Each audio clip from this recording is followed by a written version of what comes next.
of this government into those sectors. And essentially, the NYDA needs to view the current economic space that we find ourselves in a way that's innovative, in a way that is really encompassing of where we want this country to go as young people. And so I'm happy in the first breath that the CEO spoke about the hemp and the green economy and the potential that lies therein. But we need to be more expansive in our approach. To merely say that it's possible, it can be done is not enough. What actual work are we doing into actually bridging that gap and bringing young people in that space? What work are we doing in the blue economy? This committee has spoken about the blue economy before, and speaking about how we can bring young people into the sea, into our shores, and how they can cultivate that particular economy. How can we bring those linkages, market linkages, in our harbors, in terms of the blue economy? Those are things that we need to table and we need to implement. And even if we do it at a small scale, let us show South Africa that we can actually, chart this country into a new direction, into new sectors. If sectors of the past are failing, like mining, which is becoming a smaller and smaller sector as we go on, then what sectors are we raising to replace those type of sectors? And so that's the type of innovation that I would really like to see going forward in terms of when we talk about youth unemployment. Because yes, you talked about the YES program, but the YES program, when it was announced 3 years ago by the president, he spoke about 1 million jobs for young people. But look at the outcomes of the YES program. It's not even close to 1 million jobs that have been provided to young people. So that means that it's not working. The private sector is not buying into the YES program. We need to investigate, and maybe that's not on the NYDA to do that, but maybe as government needs to investigate why the private sector is not buying in. But if it's not buying in, what is the NYDA going to do? If the YES program is not giving us the outcomes we want, what is next? What is being proposed? How are we looking at market linkages and the blue economy and the green economy to maximize and capitalize on sectors that can really help and assist young people in the work that they require? So we need to be the leaders. We need to chart the way forward. And I believe the CEO has it right, but I need the CEO and his team to really expand more in terms of the sectors. And agriculture is important. The work that they're doing now in terms of the different sectors that they've branched into, farming, those are great sectors. But we need to move into what this economy is going to look like 10 years from now, 20 years from now. Those are the proposals that we need to see in this APP. Those are the targets and the innovative thinking that we need to see going forward. And I don't think it's all lost, because the APP speaks about donor funding. The CEO has spoken about the relationships and the partnerships that they're building with Europe. I think those are great. Those offer an opportunity for us to actually start investigating and opening the gap into these new sectors and start creating skills development for young people, start creating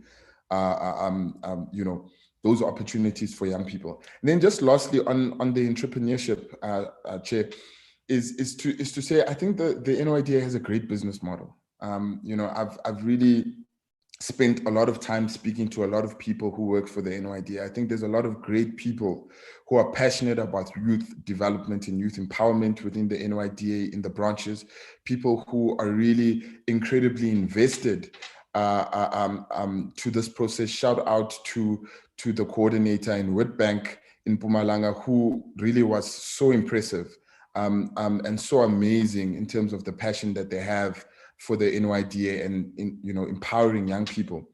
But I really think that we need to start replicating that type of energy and that type of vibe in the branches, so that young people have a need and want to come And also investigate accessibility, because accessibility remains a problem in some of these NYDA branches, because young people, I mean, Free State, the NYDA branch, you need an escalator to get up.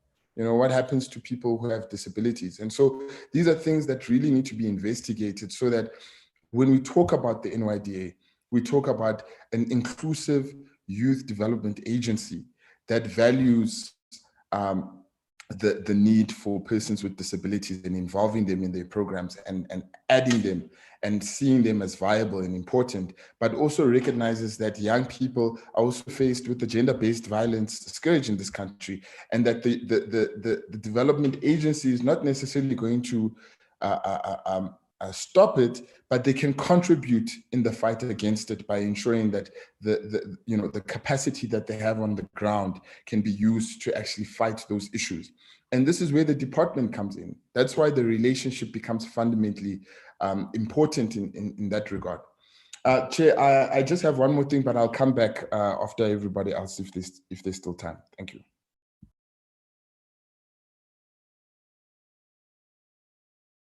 Thank you very much, Honorable Mpiti. You have raised most of the issues that we're going to raise today with NYDA. In fact, the one other issue that we have touched on is in relation with how the department have publicized or have consulted young people regarding the amendment of the NYDA Act.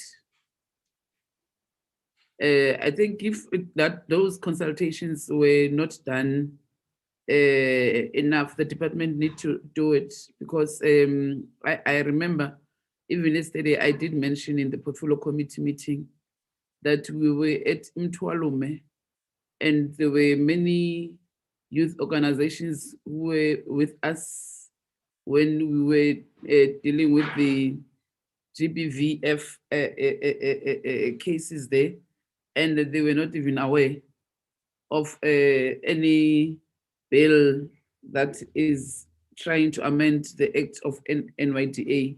So they didn't even get the invitation because it was not publicized enough. So if young people of South Africa haven't engaged with the department with that bill, so it means the department needs to open up and go and consult young people, and not consult young people that are agreeing with them. They must consult with all young people of South Africa, not just two organizations that will sit with them and just agree and cry. Those organizations, they don't represent the majority of young people of the country. In fact, what worries me most is that, even if we can do our own research on which constituency are they representing, and check which constituency are they representing, you'll find that they don't even have a constituency. So if it's not done correctly, it must be done correctly.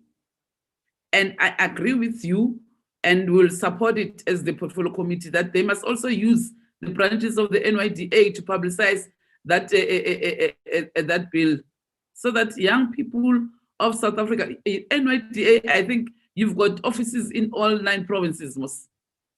So I think that one, it must be taken serious and be considered by the department, so that they go and consult properly young people of South Africa, because that bill is for young people of South Africa, so it must go back to young people of South Africa. The next honorable member is, I see there was somebody before. Honorable. It was me. It was myself. Yeah, it was not no. Yeah, Honorable Masigo.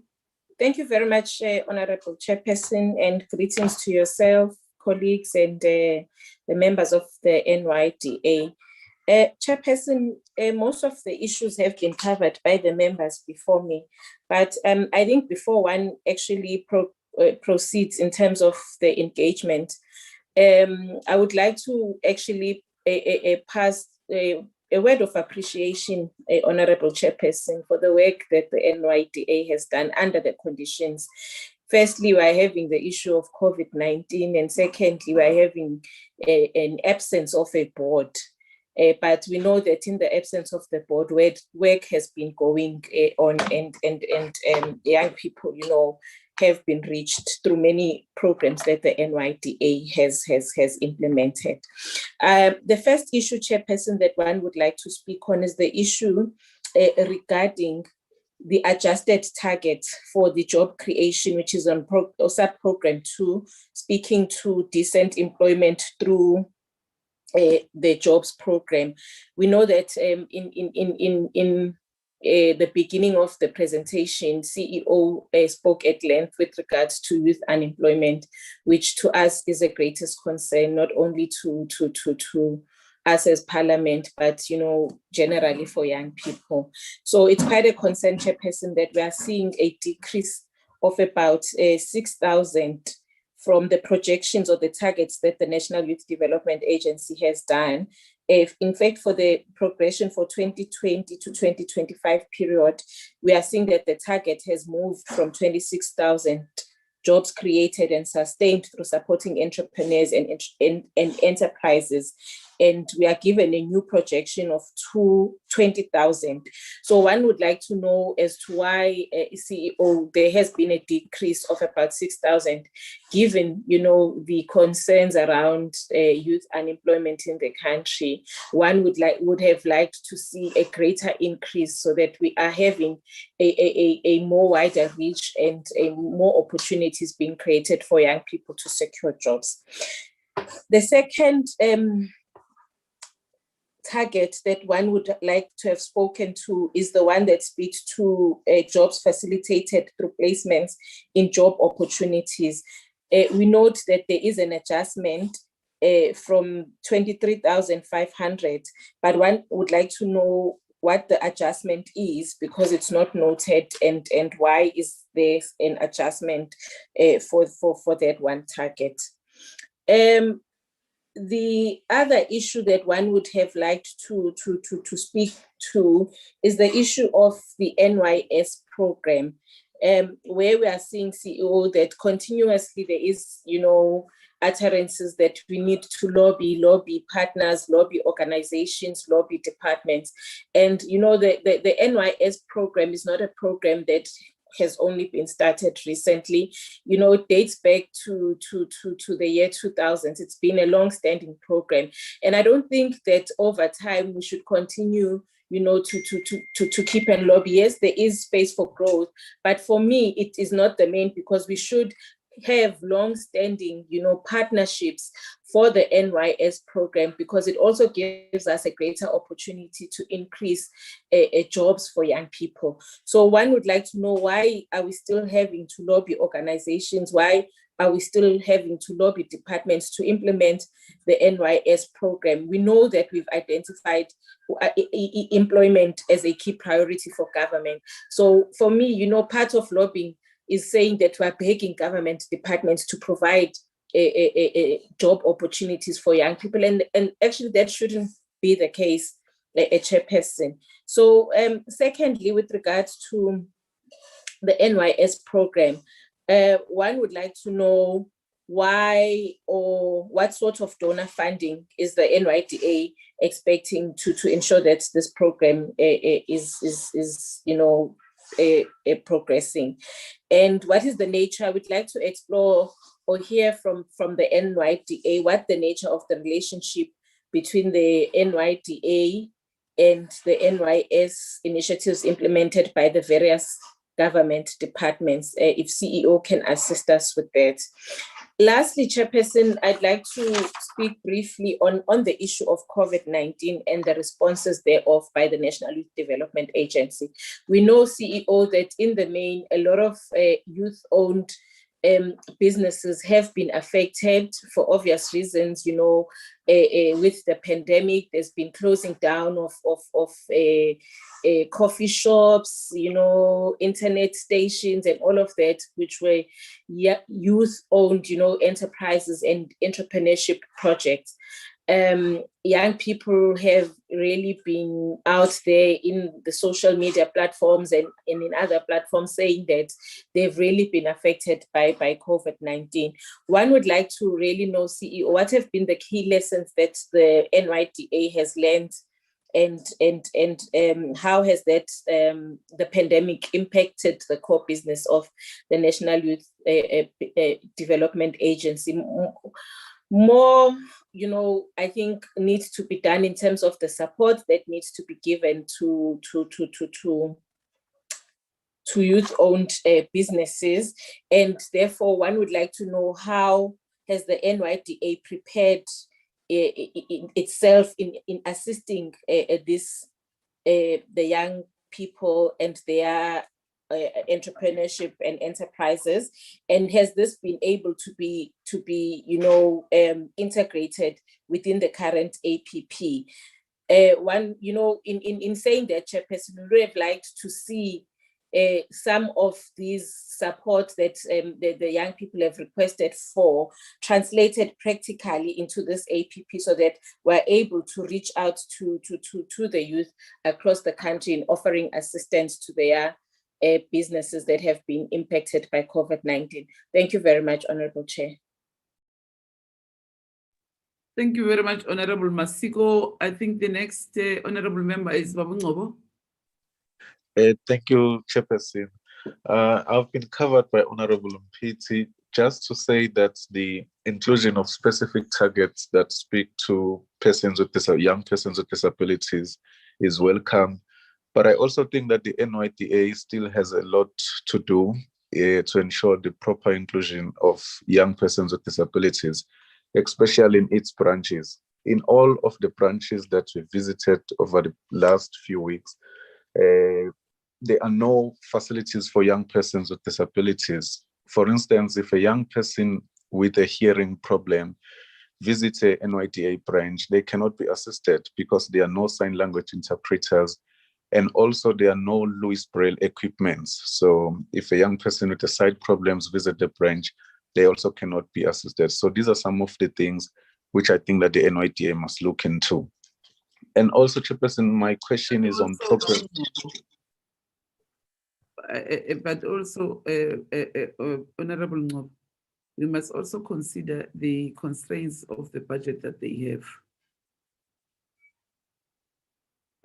As much as we want them to be assisted, but also, we need to be realistic when we erase some of the issues with them, because you see, when they go out today, we must not take it that they are going to implement that, because remember, they've got budget constraints.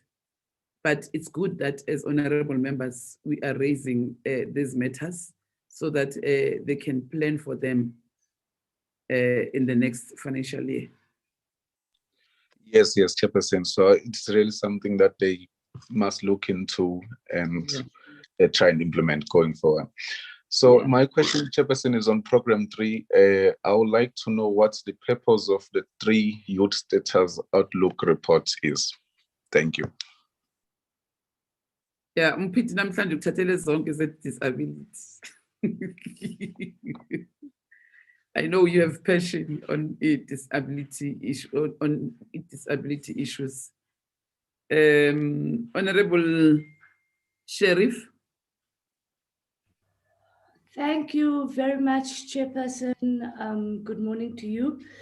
Chairperson, let me start by saying good morning to the officials, and just, reiterate a little bit on what Honorable Ngobo just said. Chairperson, I understand what you're saying, that we need to be very realistic when we look at what can be offered given the amount of money that is available.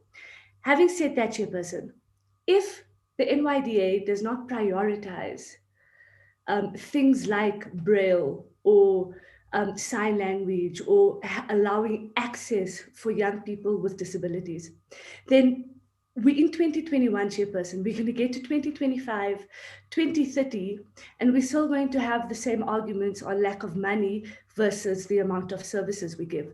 So even though I understand that argument, we must change the way that we look at access.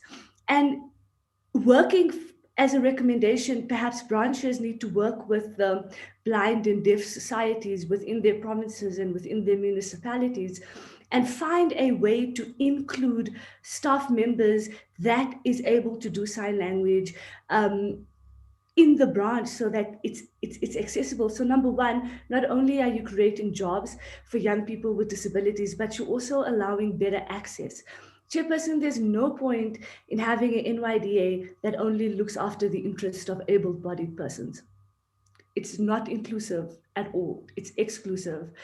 And therefore, it must be prioritized in the next financial year. So I hope that the NYDA is taking this recommendation, because when we visited, Chair, I think we visited about 7 NYDA offices in 7 provinces. We have 1 province left to do.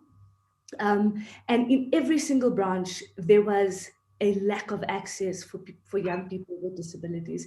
This is unacceptable and it's not okay. And even though there's budgetary constraints, it still needs to be prioritized. And the NYDA is full of smart people that can find a way to incorporate it within their budget, especially in the next financial year. Chairperson, in terms of the APP. Honorable Sheriff. I think we have missed this discussion yesterday. In fact, we should have said it to even the department. Fortunately, the DG is here. So this is one thing that the Department of Women, Youth and Persons with Disability needs to look at. And because they must take it as a priority that, in fact, all departments or in all 3 spheres of government, this must be taken serious. Even Parliament itself.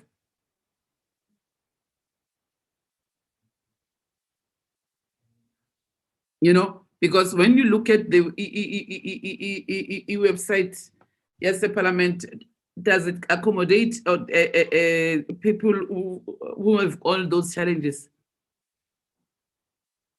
I'm sure it's a matter that we need to prioritize also as the portfolio committee, that so that we ensure that everyone else take these issues very seriously.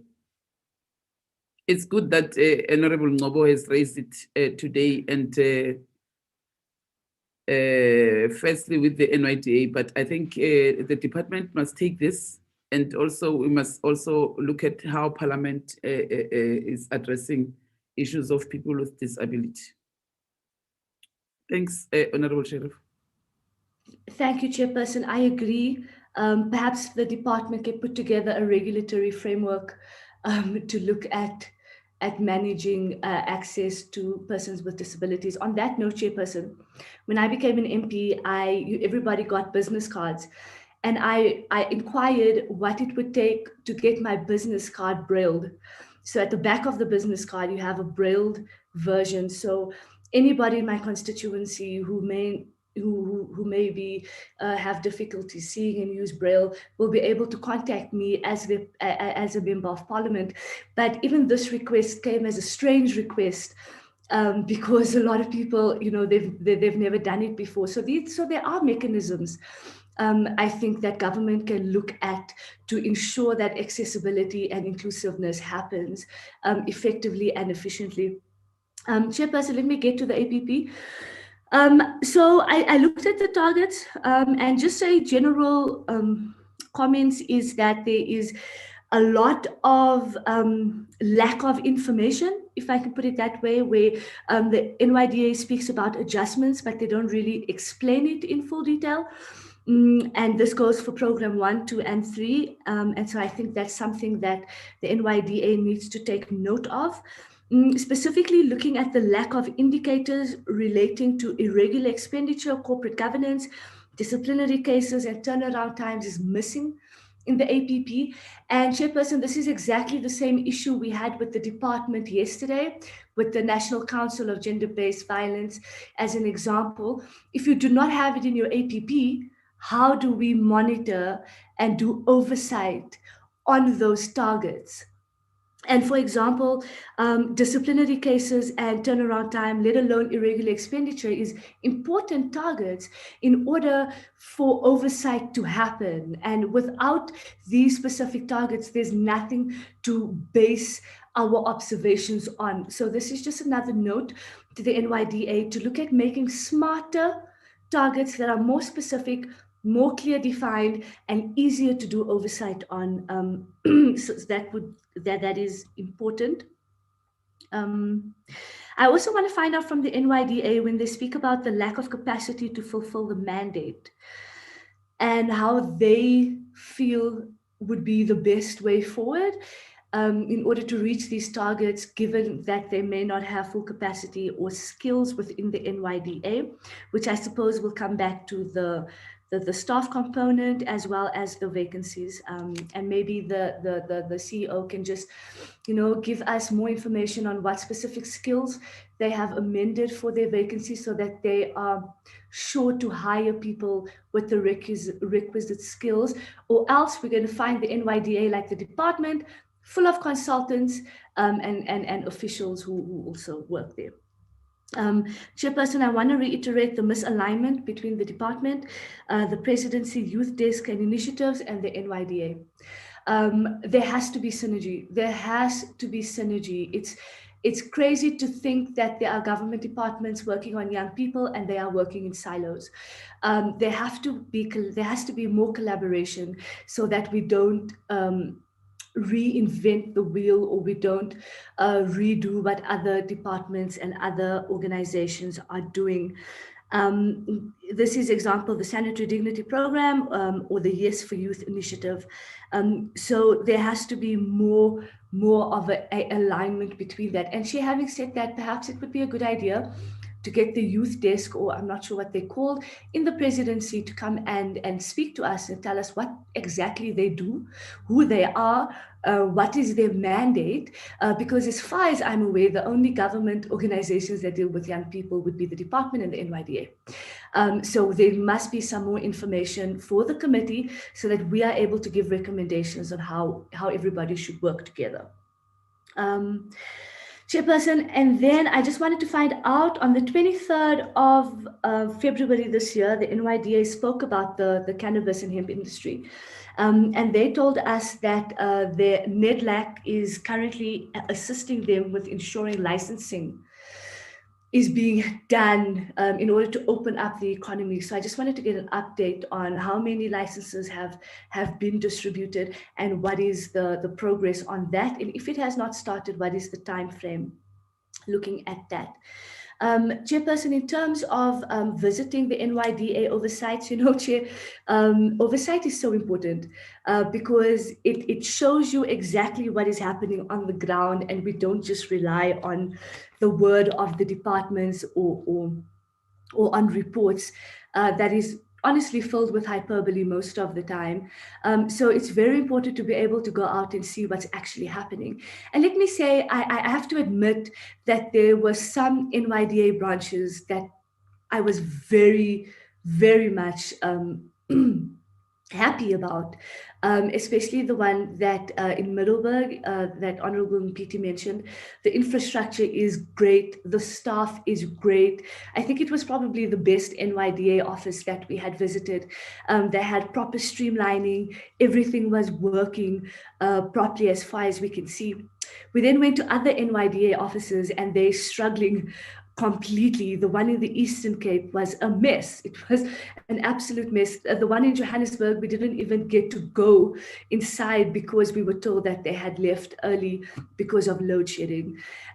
So, I must say to the CEO that we see the work in those NYDA offices that are running smoothly, and well done on that. It really does make me happy to see in some instances young people are getting assistance, but there has to be more of a uniformity. There has to be more of the same thing happening in other district offices or other municipality offices. Chairperson, on my last note, in conclusion, I just wanted to let Wasim know and the NYDA that since doing door-to-door in my constituency, I have come across many young people who do not even know about the NYDA. They do not know where it is. They do not know what services they provide, and they do not know what's happening. And I've given all of them the address to the Johannesburg NYDA offices, the one that was closed. CEO, I hope I'm not making a mistake, and that you'll make sure that those offices are open every day. And I've given them the details, and I told them to go to the NYDA office and give their CVs so that they can be put on the database and enroll for the business training and all the other services that the NYDA offers. And I'm really looking forward to the response when I go back to find out how their experience at the NYDA was. And I will then be taking it up with Wasim, whether it's good or bad. I think it's always good to give feedback. But I just want you to know, CEO, perhaps alert the Joburg office that Honorable Sharif is sending a cohort of young people to their office, and I expect services and assistance to be granted. Chairperson, that's it from me. Thank you very much. Thank you very much, Honorable Sheriff. I think maybe what we need to ask NYDA again is that, looking at all the infrastructure projects, be it at national or the presidential infrastructure projects or the provincial big projects, have they ever checked or take stock on and how many young people have benefited in those projects as the NYDA? But also that question also goes to the Department of Women. That, there are many big government projects which I'm not sure, we have never been given a report either by NYDA or by the department on which ones have young people benefited from them. So maybe if they can also respond to that one, so that we know that since they are having good working relationships with the provincial governments and some local municipalities, especially maybe if they can tell us on the metros, rather than going to the smaller municipalities. But if they can just share with us on metros, how many young people are benefiting from all those big projects that are there. And then my second one is,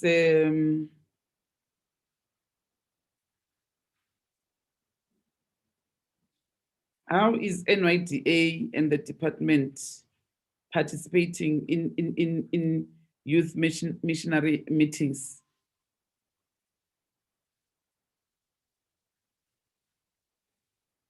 So that they can be able to raise those issues that are raising those meetings at that grassroots level. Are you participating or you are not?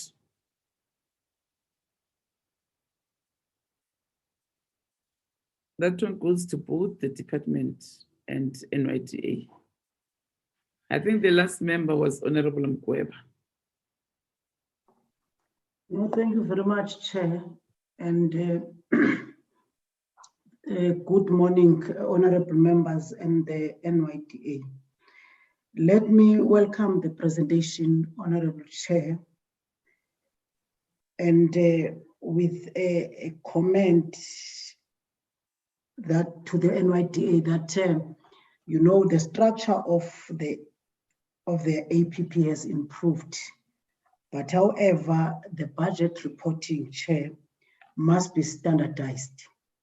Why I'm saying this, Chair, is that looking at the reporting style of budget, I then picked up that there are discrepancies between the ENE, which is the estimates of the national expenditure, and the APP budget breakdown, because the programs are labeled differently on the ENE vis-a-vis the APP 2021.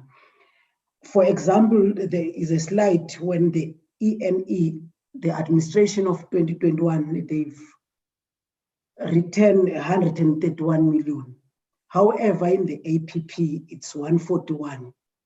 And as reported in the presentation of the committee, it's 77 million. Then my question to the NYD is that they must clarify why it's different. And if then there is a rationale for their reporting. That's the first question, Chair. And the second one, Chair, I think Honorable Gweba, please repeat that question again. You were talking about the values. No, I'm saying, Chair, what they are reporting, the budget reporting style. There's a discrepancy in between the ENE, which is the estimates of the national expenditure 2021 in terms of their report, vis-a-vis the APP of 2021 and what is in the presentation to this committee. For example, the ENE, it's 131 million. The APP in the administration, it's 141, and the presentation speaks of 77 million. My question is that why it's different? And then they must also explain to the committee, is there a rationale in terms of their reporting? So that's why in my comment, I spoke about their, that they must standardize their budget reporting style. The second thing, Chair, is that... Why can't you add the issue of values that they have changed in the report? And yes, maybe they must, if they can tell us what informed that, and why did they take out accessibility and excellence?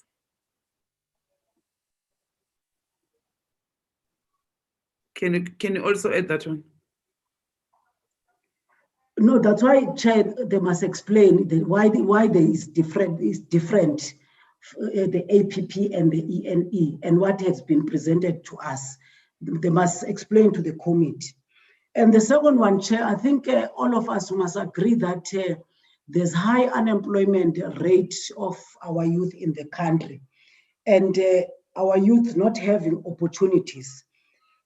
Then, Chair, in the APP, with regards to Program 2, in the sub-program of economic development through youth entrepreneurship, I want to understand from the NYDA if there are any private sector partners of stakeholders that assist to enhance the program of training, across our youth, especially women, young women, and persons with disabilities.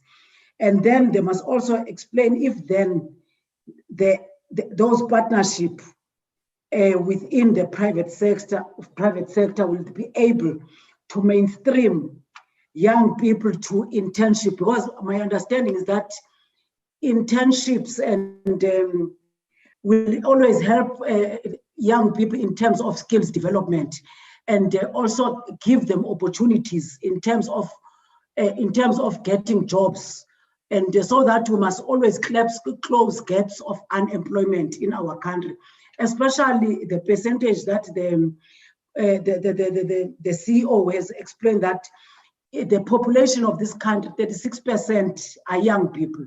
Then what is the role of the private sector to assist our government in terms of closing gaps of unemployment, especially in our youth?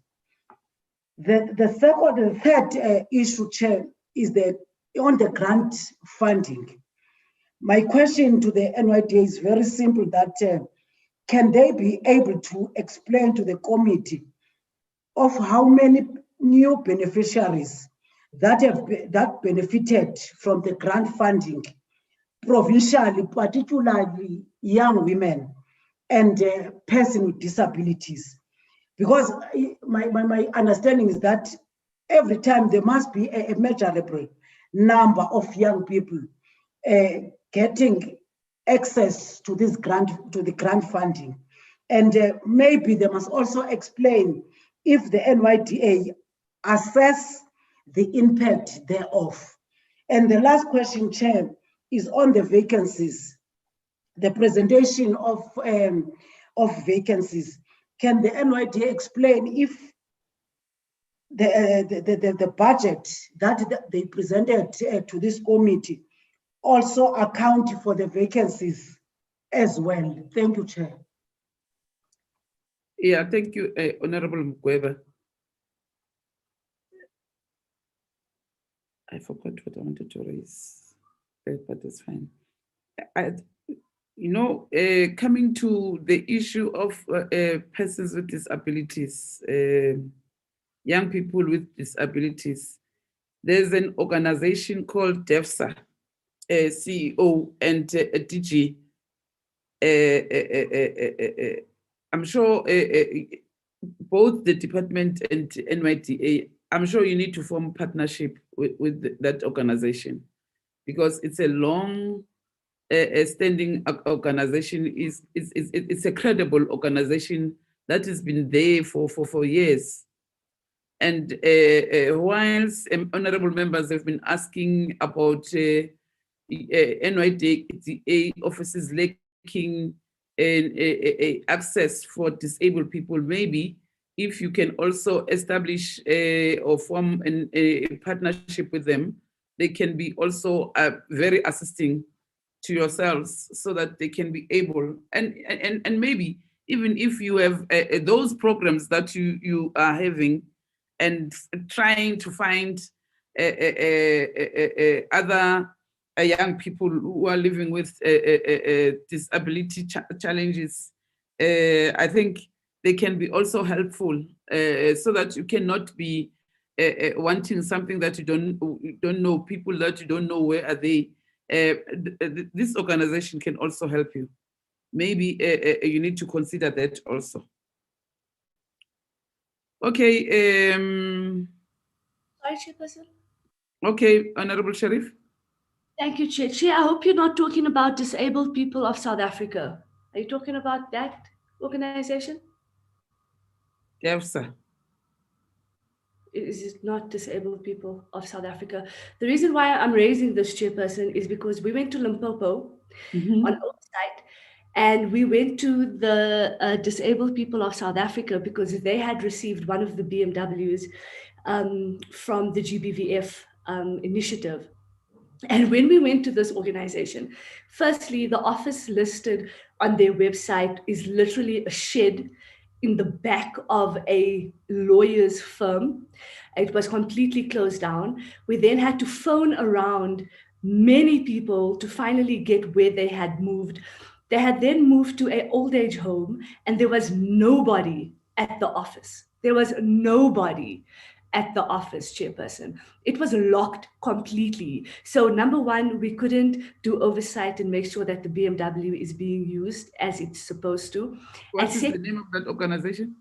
It's called Disabled People of South Africa. And it's based it's a Disabled Federation, Deaf Federation of South Africa. Okay, that's a different one, Chairperson. Yeah, it works with people who are deaf. Okay, that's great. But the one for Disabled People South Africa, I think the department needs to do some investigation, because we had given them a BMW and their offices are closed.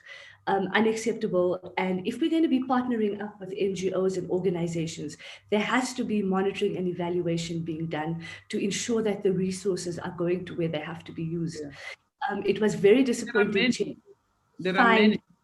They are writing letters to me most of the time, even with higher learning institutions. There are many who are dealing with persons living with disabilities, and they also feel that nobody is taking them serious. So that's why I think moving forward, the department and NYDA must also check in the higher institutions of higher learning also. Those that are dealing with persons with disabilities, I think they can be assisting so that you can see how do we move forward with in addressing issues of disabled people. Absolutely, Chair. And then just to give you some context, to make matters worse, when we had left the organization, we had then tried to phone the department to inquire what's the next way forward. How do we move forward in this? And we were literally sent from pillar to post in the department. Mamputi did not respond to our email. She didn't our phone call. She didn't come back. The only person we managed to get hold of was DDG Shoki in the department, and she had told us about systems and it needs to go through the DG. And so the systems in place in the department, as honorable members, when we are doing oversight, is lacking. And I'm happy that the DG is here just so that she can note the issues that we had with her sub-department of disabilities in being unresponsive and ineffective in assisting us.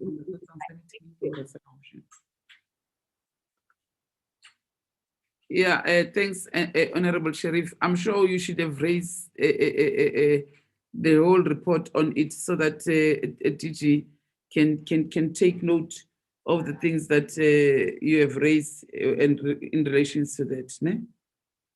But because now you are giving a half-cooked report, so, and you know, when you do oversight, you can come to the committee and raise all the issues that you find when you are doing your oversight. So any other thing that maybe you find during your oversight, you can raise in this meeting, it's still fine.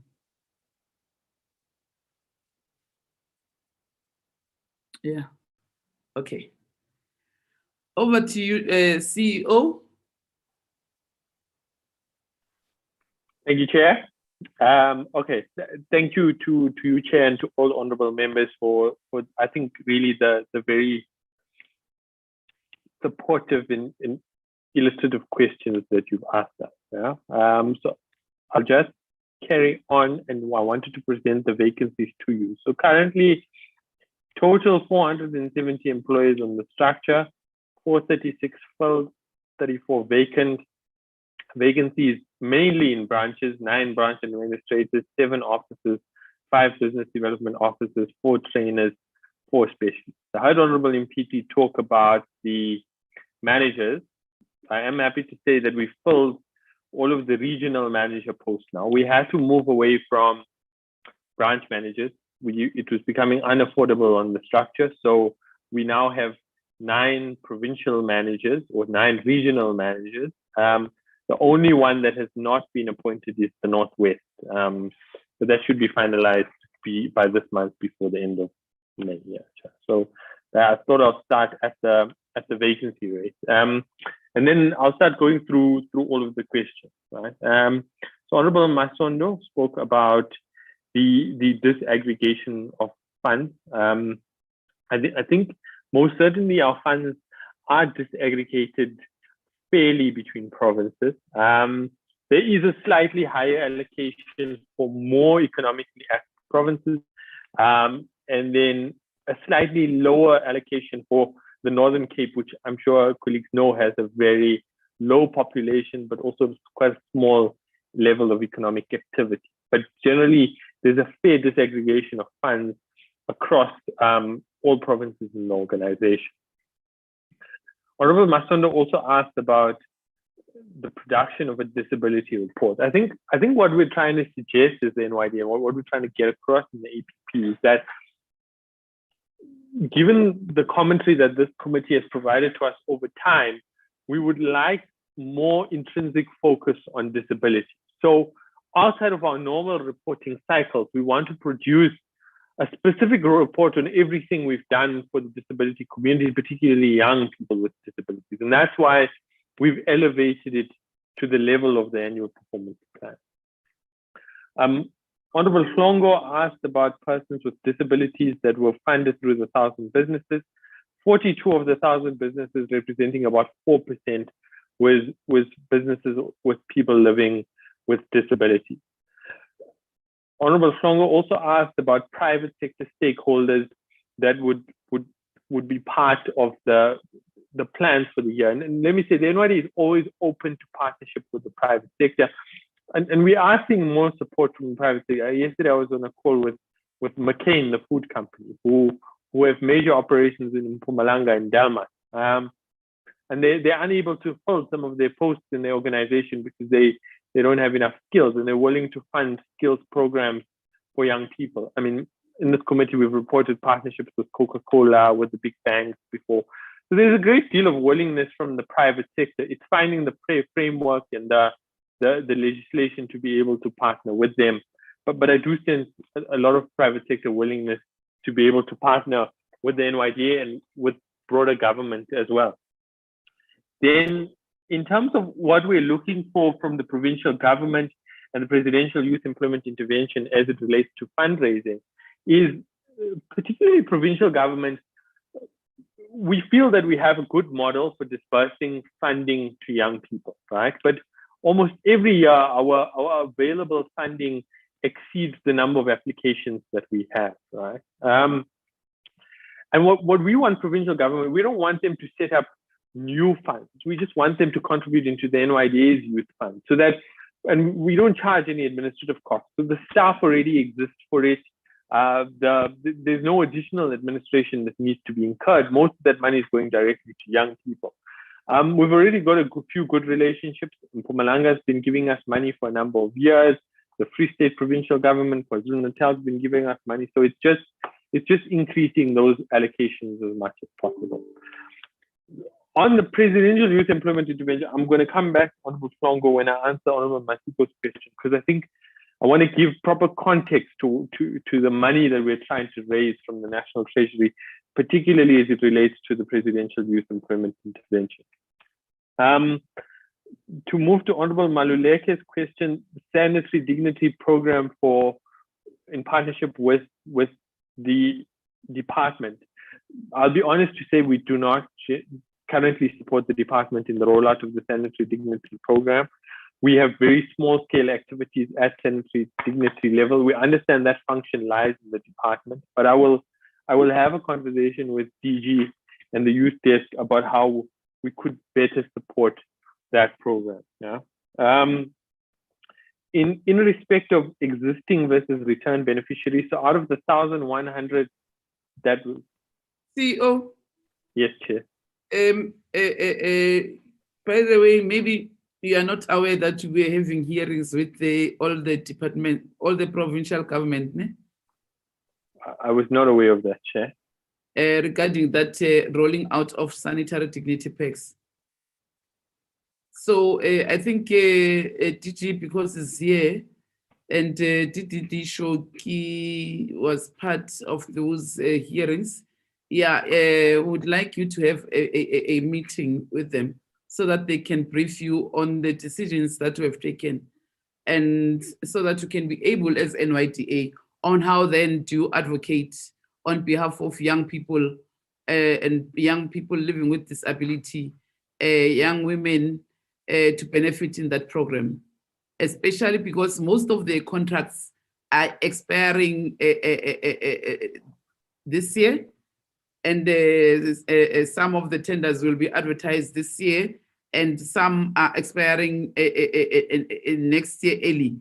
So what we want as the portfolio committee, we want you to champion that one, that it must benefit strictly young people and young people living with disability. They must benefit on that program. Maybe also even go to National Treasury and advocate, even with that desk of young youth desk in the presidency, talk to them so that and see how then can all of you work on work in ensuring that that project it benefits specifically young people. Noted, Chairperson. I will definitely make sure we are part of those hearings, and we will start to take on that advocacy role with the department. Honorable Maluleke also asked about what programs for youth with disabilities. So I think programs with youth with disabilities exist at two levels. I think the first level, as many colleagues in the committee have pointed out, is an enabling environment for young people with disabilities to have access to the NYDA. I think that's critical. Yeah. But then I think the secondary item is that on every program that the NYDA has, whether it be training or job placements or youth service or grant funds, our view is that 7% of what we achieve must be related to young people with disabilities. So in every program, there must be disability responsive budgeting and implementation. If we speak about existing versus return beneficiaries, we generally work on a 90-10 principle. So about 90% is new entrance to the grant program, whereas about 10% is refinancing of existing beneficiaries to assist them with be able to scaling up their enterprise. If I move to Honorable Impiti's question, so I think the comments around legislative processes and making legislative processes more accessible to young people is noted. What I will do to try and support the department is make sure that there's big posters and boxes and stuff put up in all NYDA centers so that young people can feel more involved in the process. I also accept responsibility. Maybe I've not taken our own staff enough into confidence on the legislative amendment process. It is more issue that's dealt with at national level. I mean, when I write communications to staff, I do brief them on these kind of issues. When we have staff dialogue, I speak about these issues. But I need to do more. I expect that perhaps we need to do more in respect of including young people in legislative process. I do think that some work was done. I mean, for example, you look at innovative things. There was a WhatsApp chat line set up. We know the majority of young people, it's easy to reach them through WhatsApp these days. So I mean, I thought that was quite an interesting idea that the department put together. But certainly we will look at more innovative ways to be able to partner up with the department and expand. You know, I think participation in democracy is not limited to election. All of the things that happen in between are so important, and we want to include young people as far as possible. In terms of online applications, so during COVID, we implemented a semi-online system. So most of the applications were still done remotely through email applications. But I recognize what the Honorable Impiti is saying. Our ERP system for the organization is going live at the last week of May. And from there onwards, everybody will be able to make full online applications. Also, all of the products of NYDA is listed on the SAU's platform. And NYDA and other opportunities. So I'd really encourage Honorable Impiti, when he speaks to young people, to encourage them to sign up on the SAU's platform. I want to touch also in response to Honorable Impiti on the incidents they encountered at the Johannesburg branch. And I'm going to spend a couple of minutes on this one here. So what had happened was all of our branches and centers, there is protocol involved when one has to close the center. One may have to close the center for a variety of reasons. Last week, we had an issue where there was violent service delivery protests, and we had to protect staff, so we had to close the center for a couple of hours. But generally, what needs to happen is the center or the branch needs to inform head office. They need to inform us of the situation. We need to make a decision at head office about how we deal with it. And then we need to communicate to stakeholders, whether it be through signage on the door or information on the website or social media notifications, so that young people don't show up and cannot receive services. Right? So what happened in Johannesburg that day, we did a full investigation, and I suspended the employee as soon as I made alert that they closed the branch without consultation of head office. What had happened that day is that there was a substation issue in Johannesburg. So the lights cut at about 11 o'clock. And the staff stayed. There is a backup generator, but the backup generator has power for about 2 hours. So the staff stayed there till about 1 o'clock or so. And then the backup generator also had no additional power to provide. The building manager told entire building, that it would not be safe to remain in the building with no power generation. And therefore, the center coordinator closed the branch without consulting with him. Now, it was not right for her not to consult with head office, and therefore the suspension was warranted. But when we investigated, the substation issue only resulted in power returning to Johannesburg around 4 o'clock that afternoon. It was wrong that we did not communicate properly, and I think we apologize for that. Subject to that investigation, I asked the ops team to conduct a disciplinary hearing. The employee pleaded guilty to what had happened. I also had to take relevant context into account. The employee had just recently lost her husband. There were also issues in the family. We therefore took a decision to place them on final written warning for the next 6 months and manage the situation from there. But I thought it important to just give context to what the investigation revealed happened on that day.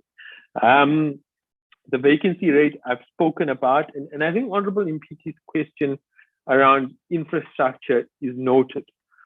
What I will do in the next session we have with the portfolio committees, I will list every center of the organization and I will list the infrastructure issues that we are aware of, right? But I must also say that we're working on a thinly spread budget, in that we know 400 million is not sufficient to be able to address all of the issues of young people. 500 million is not sufficient to address all of the issues of young people. And last year, we bet about 120 million cut on the budget, and infrastructure will start to suffer because of that. Computers will start not to work. We're in the process of addressing all of those infrastructure issues. And when I respond to Honorable Masiko's question, I'll speak about some of the money that I think is going to come into the organization that will help us a lot with that there. But I appreciate the positive comments that were expressed by Honorable MP. I focused the presentation today on the hemp industry because we've spoken about it on multiple occasions in this committee. And I thought it important to give context.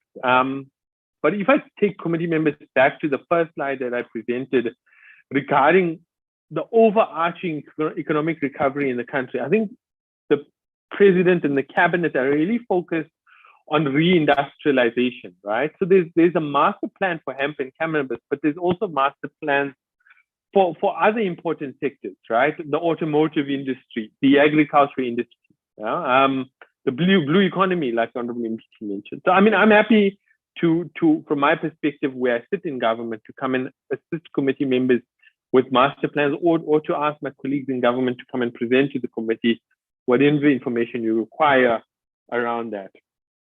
I think I've also noted Honorable MPT's question around the YES program specific, right? Now, me and the CEO of YES, we speak quite often to each other, and the CEO of YES is adamant that she never committed to the 1 million target, and it was a big misinterpretation, right? I think we must acknowledge, yes, that it receives almost no government funding, and it's reached in 2 years 50,000 young people. In the context of youth unemployment, it's small, but for private sector initiative that's funded completely outside of government, I think we must respect the numbers that YES has been able to achieve. And again, we're the overarching body for youth in this country. If the committee requires any additional information on YES, I can always ask the CEO of YES to accompany us for part of the portfolio committee presentation, so we give you more context to the challenges they face, but where you can support them as well in scaling the work that they're doing.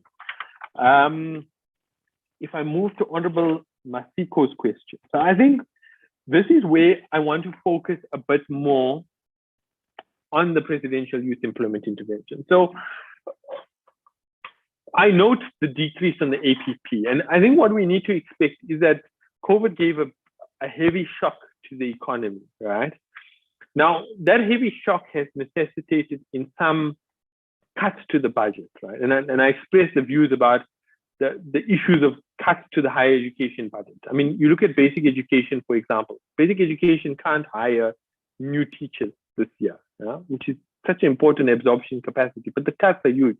Now some countries have chosen to go down the route of economic expansion, right? Expanding physical policy. You look at what's happening in the United States, the new president there is spending a lot of money. He's injecting stimulus into the economy to try and absorb the shock that COVID created.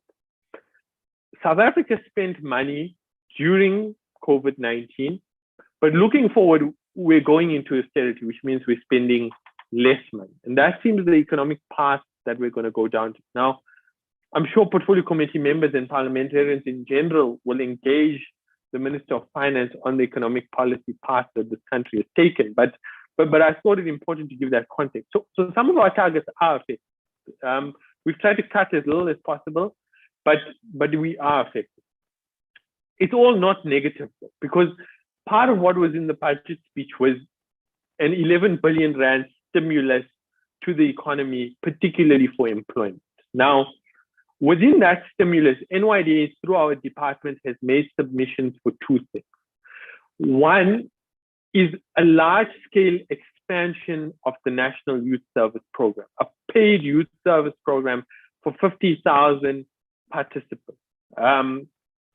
And Honorable Masiko, that talks to your question around the expansion or the lobbying work that has gone into National Youth Service and the expansion of that work, that it cannot be lobbying for if it needs to happen. So we are meeting Treasury this afternoon to pitch the final versions of those proposals, and we expect an answer from them later this month. The second element of the youth employment intervention is additional support to the youth entrepreneurship program. I think various sentiments have been expressed here, and we think that there's demand for another at least 150 million on youth entrepreneurship, which we've requested from the Treasury. So if that can come through, one, the numbers can once again go up, and I can come back to the committee and say, we're getting more money and we can definitely scale up these numbers. But two, Honorable MPT, they can help us fix some of these infrastructure issues that we're struggling as an organization with. Yeah. I think Honorable Masiko also spoke about practically what this means for youth enterprises. And I think there's a considerable amount of budget that's already going into youth enterprises. Yeah. And as far as possible, what we're trying to do is improve the ecosystem of youth. So we're looking at where young people are failing, like you say, right? So the one thing we pick up is that the majority of failure is happening between 1 and 3 years of incorporation. That's where the chance to grow is, but it's also where the most failure is happening. So we're designing specific interventions in that period. We call it the value of death period here. And that's where the European Union is really helping us with technical support and non-financial support to those businesses to ensure that practically they're able to succeed and create the jobs we need them to create to support young people in this country. Then to move to Honorable Ngobo's question around sign language interpreters, what we try is, so it's expensive to hire a sign language interpreter in every office, in every province for the whole year, right? So what we do is we try and work with disabled youth organizations. And what we try and do is say, all right, how many young people could you possibly have interested in NYDA's products and services? And how do we arrange a session specifically for those young people and cater to the needs of those young people? So if it means documents are required in Braille or sign language interpreter is required or any other intervention or a specific venue is required, how do we cater to those young people, but we do it in a cost-effective manner? And that's kind of our approach to engaging young people living with disabilities. So the Youth Status Outlook report is designed as a mechanism to be able to respond to the numbers coming out of the quarterly labor force. So Stats SA presents the numbers, right? And they say youth unemployment has increased, marginally decreased. How do we respond as we're the primary youth development organization in this country? Everybody will call, they want to chat. We don't want to just engage on rhetoric, right? We want to meaningfully put numbers like I have in this presentation to you today to say, yes, youth unemployment is high. These are all the structural adjustments that have been made. This is what DBE is doing. This is what DSD is doing. This is what the infrastructure working group is doing. So it must be a responsive mechanism to the numbers that are being published. If I move to Honorable Sharif's question, I think I've spoken a lot about the disability question. we will do more. We've made it a Respond to high-level Honorable agenda. Ngobo's question. Did you Sorry? respond to Honorable Ngobo? About the sign language interpreters. I did, Chair. Oh, I didn't hear you. Oh, apologies. Do you want me to repeat it? Okay, sure. So the point I made was to say it is expensive to have a sign language interpreter at every office or in every province on a full-time basis. Right? So what we've tried to do is engage disability organizations at regional level and say, what interest is there from young people, from your constituencies in the products of the NYD? Or we engage them and we let them know, and then we get a group of disabled young people together and we understand their very specific needs, whether it be sign language, whether it be Braille, and we try and see how we convene sessions that are best for those young people and give them information, but we do it in a cost-effective manner. And I think that's the model we're kind of trying to pursue. I think to come to Honorable Sharif's questions, we definitely are aiming to be more inclusive in nature on youth with disability, right? 100% agreed. We try and build more structured working relationships with the department. I note the comment on the lack of detail on irregular expenditure, turnaround times, and disciplinary cases. Irregular expenditure is disclosed in the quarterly reports that we present under the quarterly report target. Turnaround times and disciplinary cases are more at an operational level.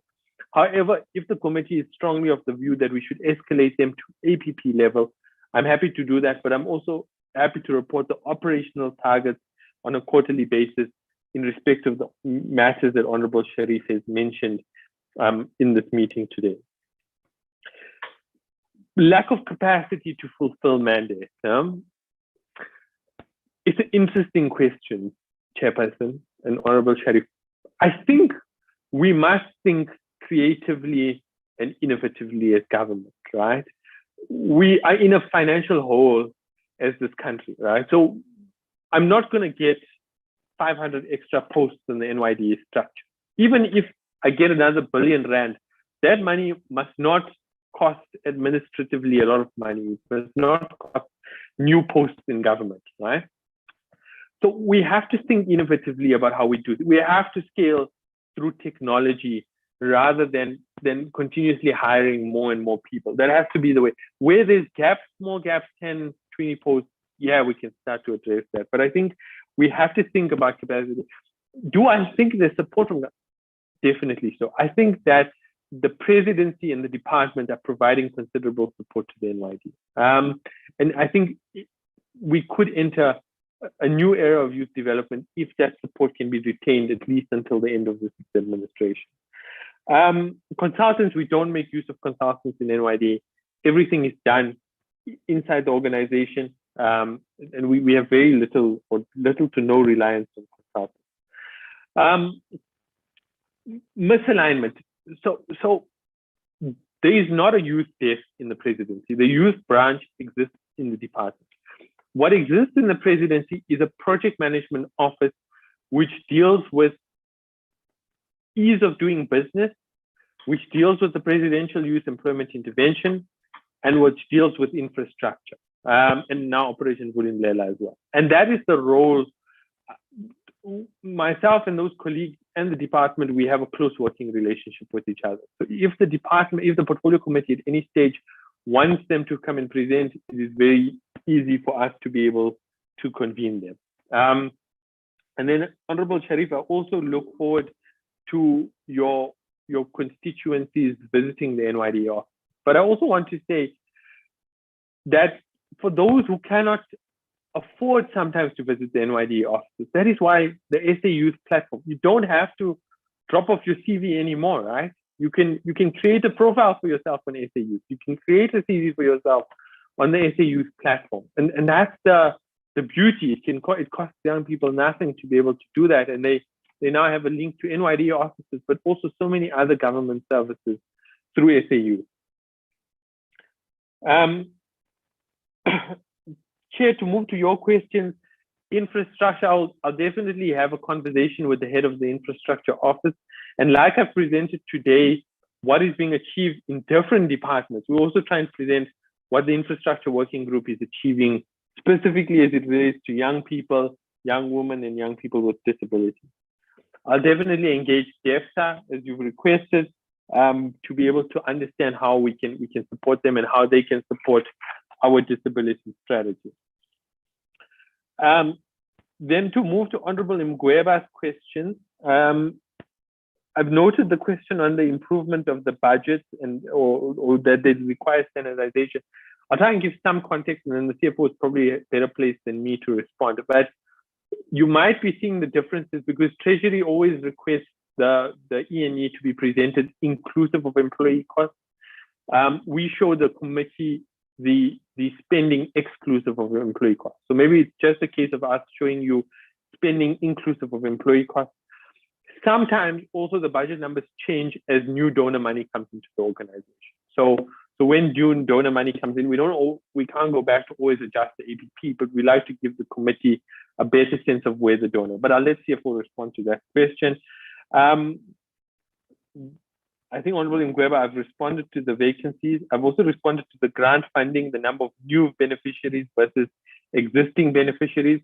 And also, I mean, we've said to Treasury, we've budgeted 1,100. We can do another 1,000, and we can do another 1,000 businesses with no new people in the organization. And then that's the conversation we're having with them on the stimulus.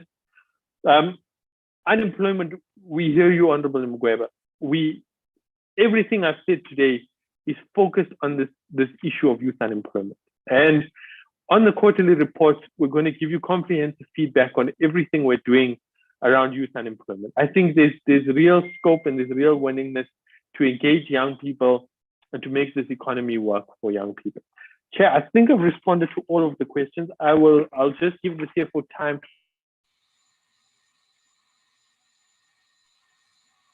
We are muted.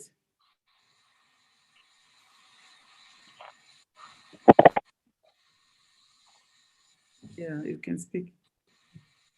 Can I speak? I think just to add on what the CEO had actually mentioned, Chairperson, with Honorable Mgweba's question, the E&E, which is the estimate of national expenditure, these are estimates that we submit in January.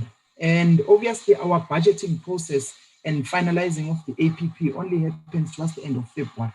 So obviously whatever we would have submitted at that particular time, will then actually change, and then we'll do resubmissions back to Treasury. So I saw the comparison that they were trying to actually make in terms of saying, why is it 141 compared to what we've shown now as 77. But as I said, the E&E that they are looking at was before the finalization of the actual budget, where we then go into detail and actually have a look at what really the expenditures that we're going to actually make based on the finalized APP as well, not the draft APP, because in January, it's still a draft APP, and obviously that's the reason why when you look in that E&E, you've got universal access, and here now when we present, we do say that universal access has been discontinued based on the fact that we've actually met all the targets of establishing offices all around the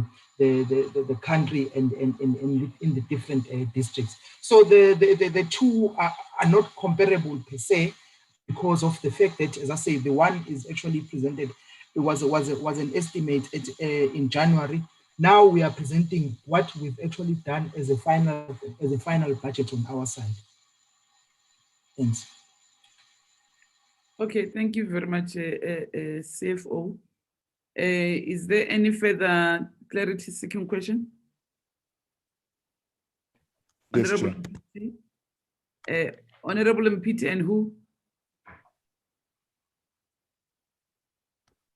Only Honorable Mpiti. Okay. Thank you, Chair. Chair, just two things. The first one is that I would really welcome if the committee could have the CEO of the YES program attend this committee, at least for us to be able to look at that particular program and its successes. And I think myself and the CEO don't share the same sentiments on the success of the program, but I think it's also important to engage, and perhaps through engagement, more information will come. So I think if that is taken as a recommendation, I would strongly support it, Chair. The one thing that I didn't hear from the response is in regards to the website around my question around grant applications for young people. I don't know if the CEO answered it. I perhaps could have missed it, but that question really spoke about how are grants, particularly online applications, being handled, because as of currently, the site does not make a provision for online applications in terms of the 4 thresholds of the grants as provided by the NYDA. So I just want to understand, what is that process? How does it work currently? I know the CEO spoke about the platform that young people have where they can access without data. Does that platform allow young people to be able to apply for grants through that platform? If not, what are we doing to make sure that young people are able to submit online applications on grants? Because I think if that is not happening, from my analysis and from my own research, it's a huge problem, particularly if young people must go into a branch to submit a grant application for their business. Thank you, Chair. I think that one, Honorable Mpiti, NYDA must fix their system. CEO, I think you said there's a program where you're working with I don't know whether it's SETA. So why can't you also work with IT SETA to fix your system? Because you see, this thing, it's important. 100% agree, Chair. So I think to respond, currently you can file an application online. We ran most of the relief fund and the grants during COVID by an email application process. However, we recognize I think Honorable MPT's point is 100% on point. Our ERP system, which has been designed together with government, is going live in the last week of May. And then it'll be easy for young people to be able to apply through the ERP system on a fully online functional system. So what I'll do is, when we come and present Q1 to the committee, I'll include a section for the committee to show exactly how that online application process will work, Chair. Okay.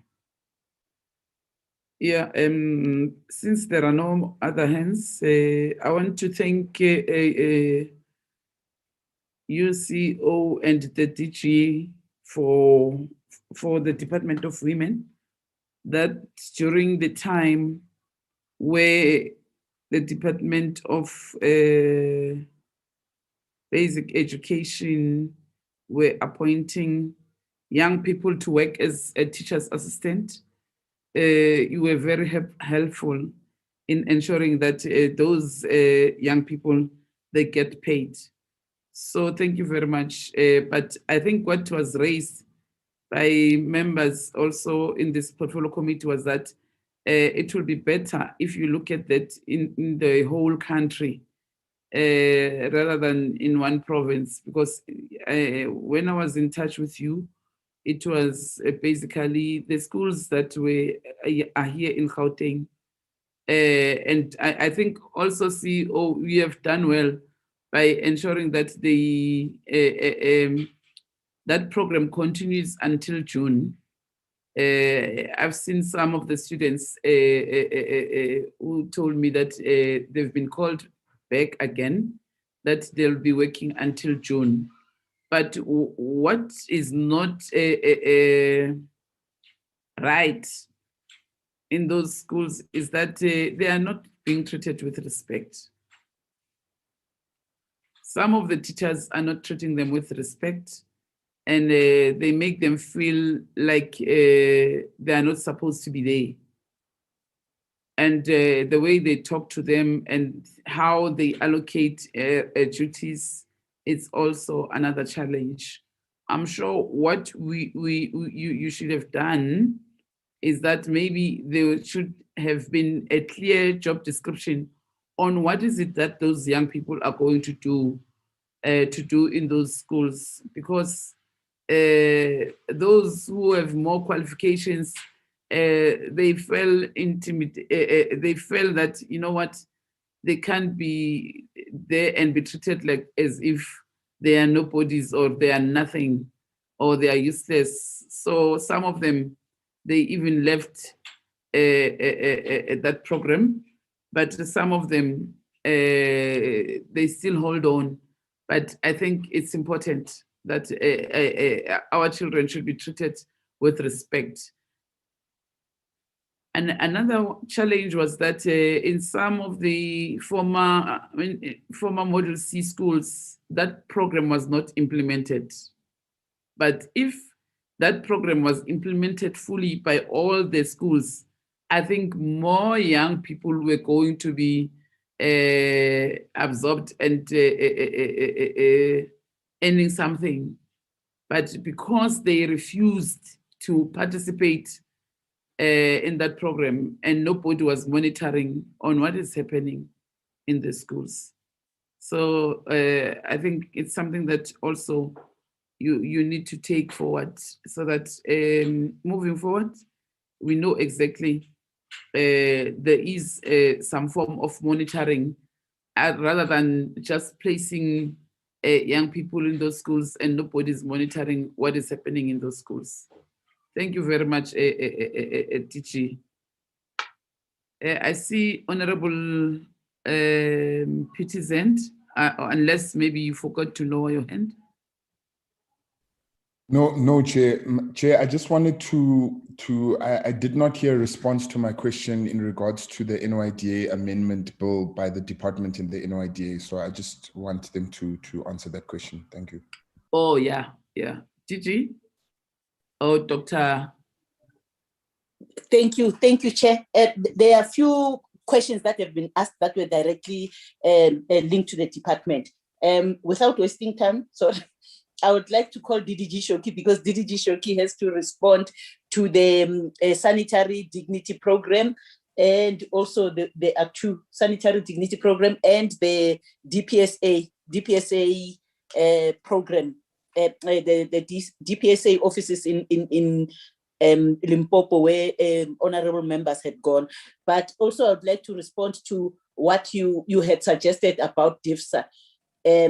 Yes, as a department, we already work with them, but we might have missed an opportunity on the NYDA Amendment Act. So I was talking to as we were talking, I was talking to the director, the chief director in the disability unit, that we need also to use the process, because with the disability, we already have a strong link and process with all organizations.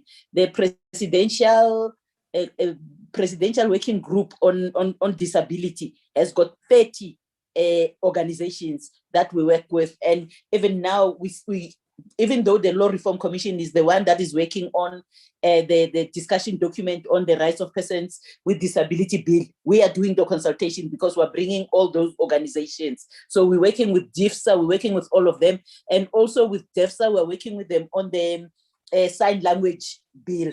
So we are already working with them. So we'll discuss with Dr. Tlhagala so that we look at how do we extend this to them. So I'll request DDG Shoki just to respond on the sanitary dignity and that one, and then all other questions on youth and on consultations. Dr. Tlhagala will speak to that. But also there was another issue that was raised, Chair, on the guidelines for persons with disabilities, but also on economic empowerment. We have agreed with the DG, and we agreed then when he was acting DG, now he's DG, which makes it even more strong, that we are going to come up with a fund for persons with disabilities, but that will require that we create a framework in terms of how it's accessed and whatever. So that will respond to the issue that was raised. I think it was Honorable Sharif who said the department must develop a framework with regards to that.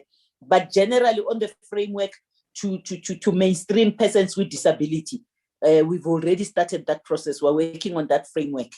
DDG Shoki.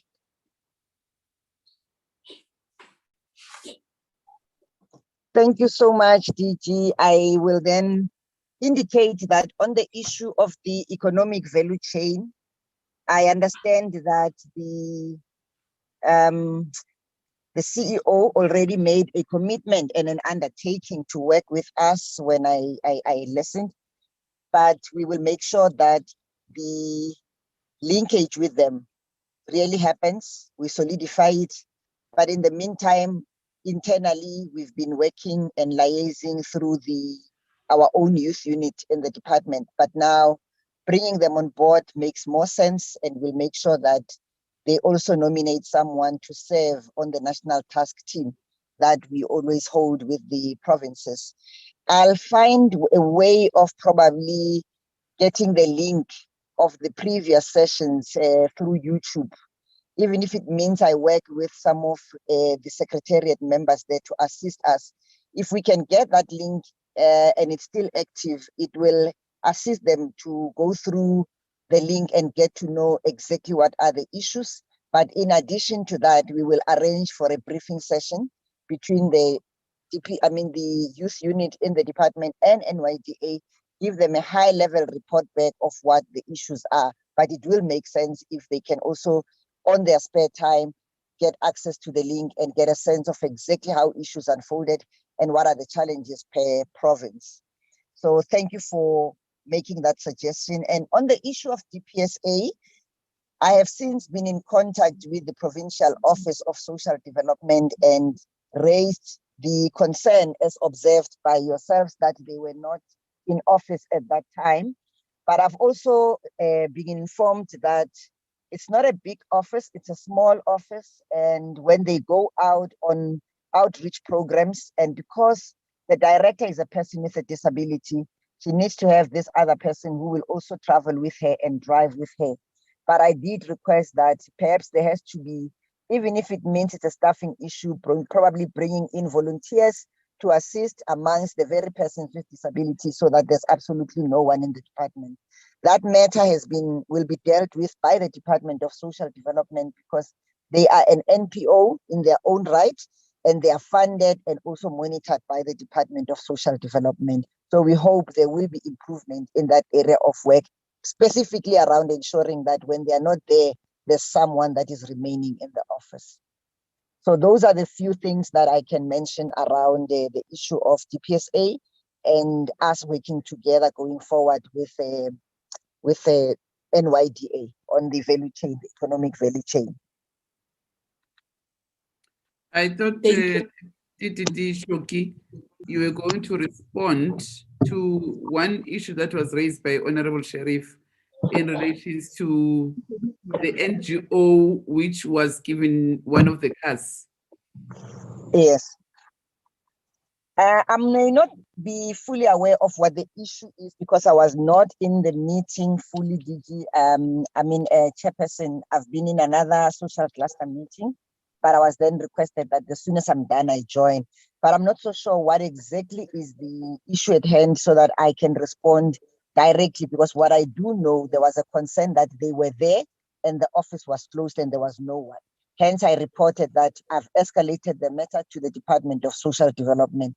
If there's any other matter in relation to DPSA, the member Sheriff can raise it and I will respond to it.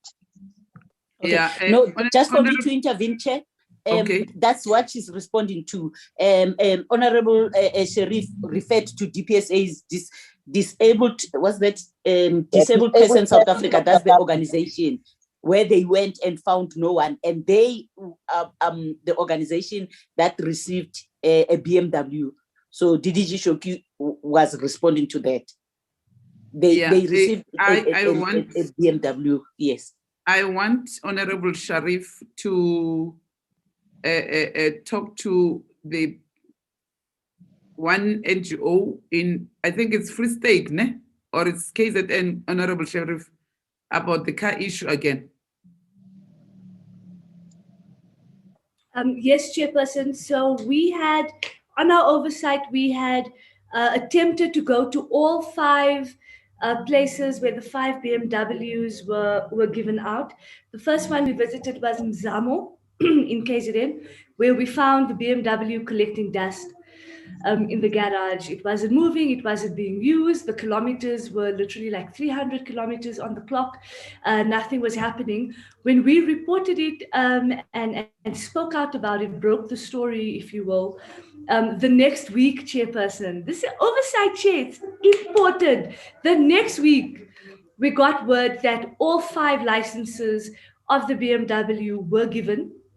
And all 5 BMWs are now licensed and ready to be on the road.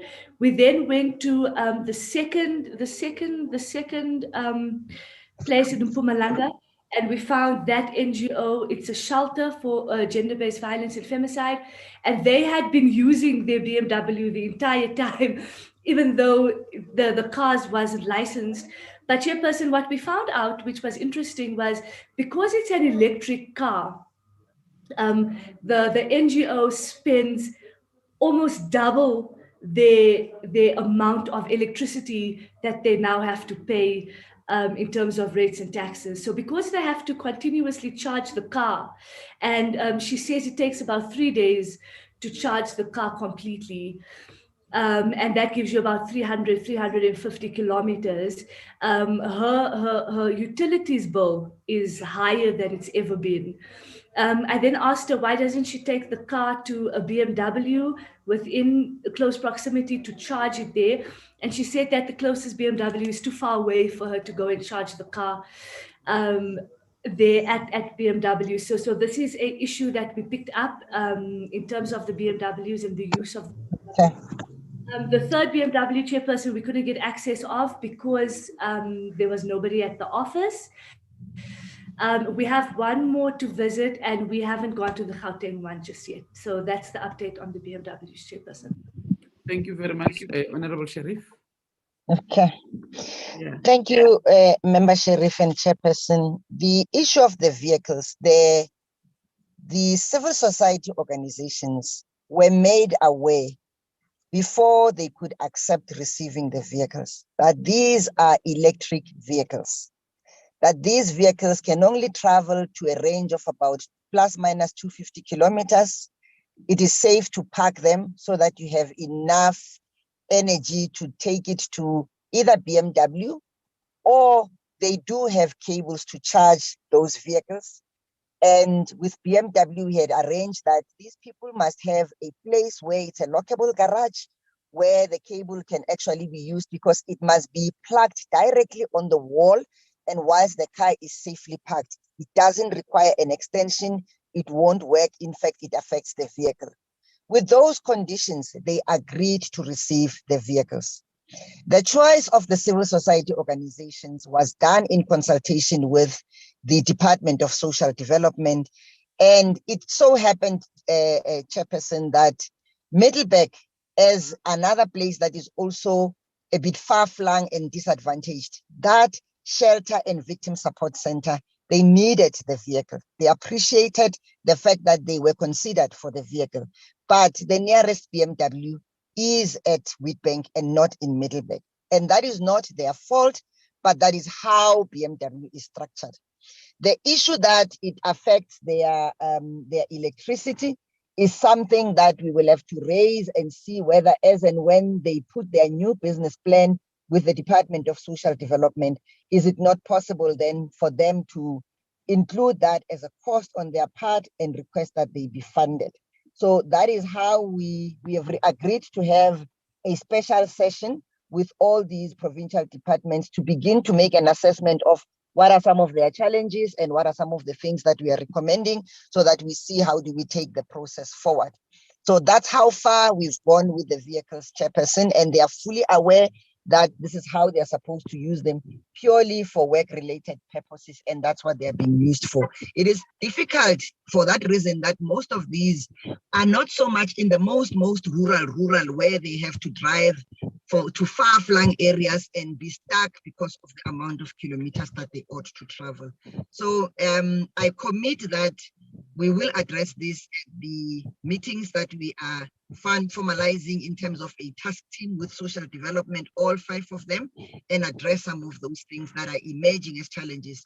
You will realize that we've never had such donations before, particularly it being electric cars. It will come with its own challenges. It's a good thing that we receive the cars, but they have their own unintended consequences, of which one of them is the issue of the bill, the electricity bill. So we will find a mechanism and we'll keep exploring options of addressing some of those issues as and when they emerge. Okay. Local government is coming. Do we have any plans as the department and NYDA of how are you going to encourage young people to register and for the coming local government elections?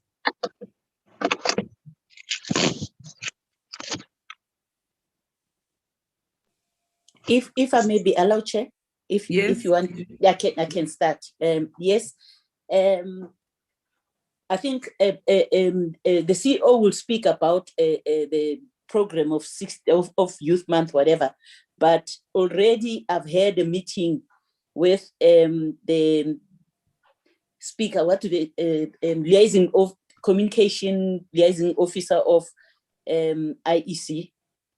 Because we wanted to know from them how women, youth, and persons with disabilities are involved, but also we were concerned because in some areas there's violence. I think you'll remember, the members will remember in KZN, there was a woman who was killed then. So we were saying, what about the safety of people and whatever? And Katie then turned it back to us and said, DG, we also want young people to participate.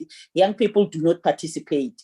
So, and then she said, they will work with us if there's anything that we want to do. So we said we want to raise awareness.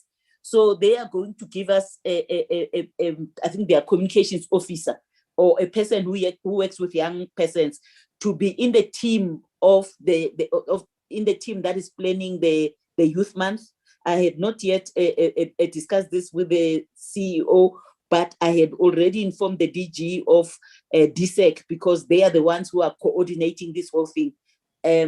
So we are working on ensuring that we raise awareness during the Youth Month so that young people know that not just to go and vote, but we also want them to be involved so that they can be able to stand up for certain positions. But the other thing that we said to them was, how do we look at issues of security? Because we'll bring women, we bring young people, and then there's wars in their areas because of seats and all those things. But we are definitely involved. We are working with them. Okay. CEO. Yeah, thanks, Chair. So I think in the 2019 national elections, we helped the IDC with registration of young people. We ran several campaigns with the IEC for the registration of young people. And I think that translated into almost an additional 700,000 young people over and above the estimates registering for the national elections in 2019. We'll run similar campaigns under the banner of our National Youth Service Program because participation in elections is a very fundamental part of the advancement of democracy. Thanks, Chair. Thank you very much. DG, what was left from your side? Youth, Dr. Benis, to respond to issues of legislation, consultations, and others. Okay. Dr. Benis? Yes, thanks, DG, and thanks, Chairperson. Honorable Chairperson, honorable members, good afternoon, and colleagues. The question is related to what Honorable Mpiti asked regarding the NYDA amendment bill. I thought that the CEO has actually responded to that by saying that, NYDA branches will be more capacitated in terms of the NYDA bill. He even offered to have, big posters in that regard. But we will work with the NYDA in that regard and make sure that we further extend, the consultation sessions. And let me also mention that we will make use of the opportunity which has been highlighted by the DG of making use of structures such as disability forum in order to ensure that we make a presentation. And our unit will also be available, Honorable Chairperson, to support the parliamentary process, because once we submit, we table the bill through cabinet in parliament, I think parliament is still going to have further consultations or public hearings with young people, and then we are going to be available in that regard. Going forward, Honorable Chairperson, Honorable members, let me say, with regard to the use of NYDA branches, we normally work through our national NYDA office, and I think we will continue to do so, and work closely with the branches. The tragedy with the consultation, not only this one, all the consultations, is that sometimes we have got organizations participating in consultation processes. The expectations is that they have to go back and consult to their constituency, and then maybe that is actually not really taking place. Hence, there is an outcry in deep rural areas, or in that young people are not being. So probably we need to have capacity building with our individual organizations on how we expect them to intend make sure that they filter information to their respective constituency. The reason I'm actually saying that is because in the unit we are really understaffed. If we are talking about the youth development branch, it's only 9 human beings. So we can see that it's actually gross human resource capacity, which is insufficient, and therefore we will not actually be able to do that, but we can use the available and existing structures. And also the Honorable Chairperson mentioned something on consultation, that we need to also reach out to institutions of higher learning.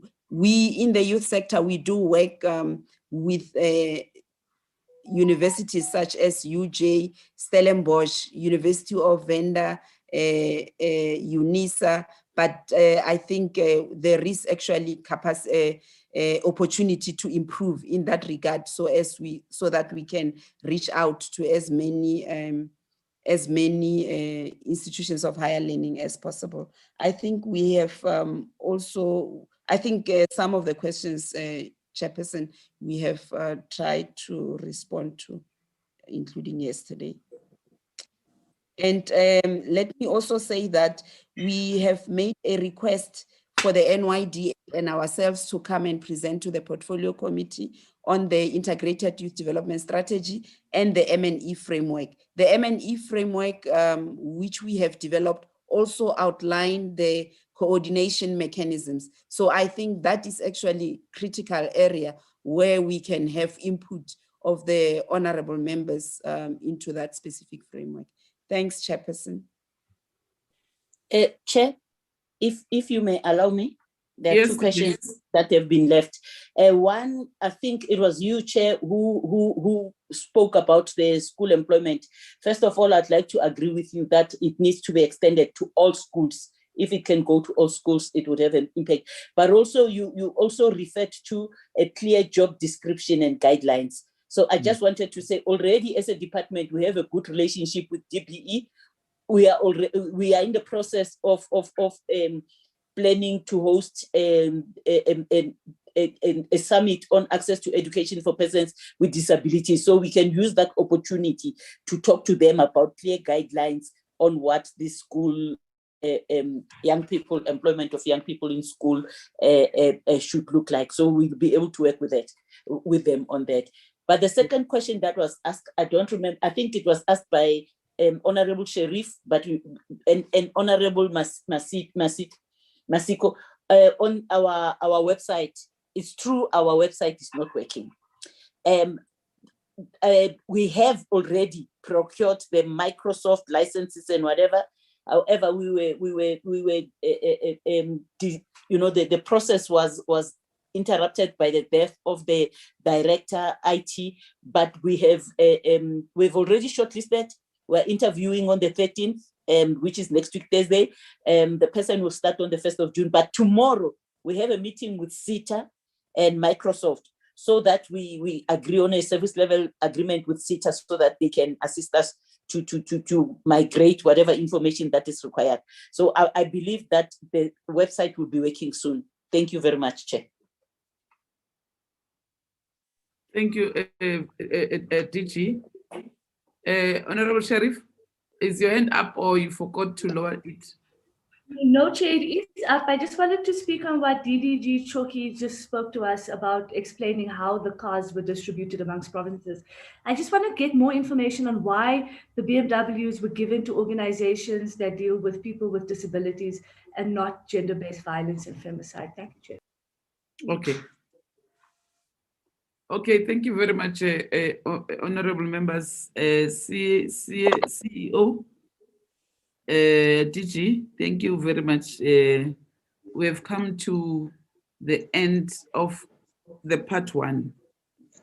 We're done with you. I think we've got other items that we need to continue to deal with. You may leave because we're done with you. Thank you, Chair. Thank you, members. Thank you, Chair. Thank you. Thank you very much. Thank you. Bye. Bye. Thank you. Bye. Bye, DDG Shoki. Thanks, Chairperson. Thank you, Dr.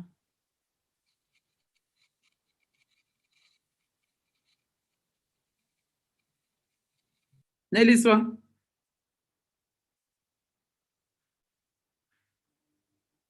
Yes, Chair. The next item. It's consideration and adoption of outstanding minutes, Chair. I will upload the minutes of the 2nd of March for members to go through. Okay. How many sets? It's 3 sets, Chair. Okay.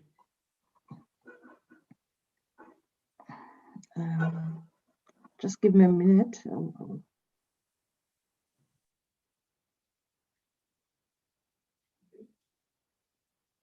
Yeah, we'll finish in a few minutes.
Chair, Hello.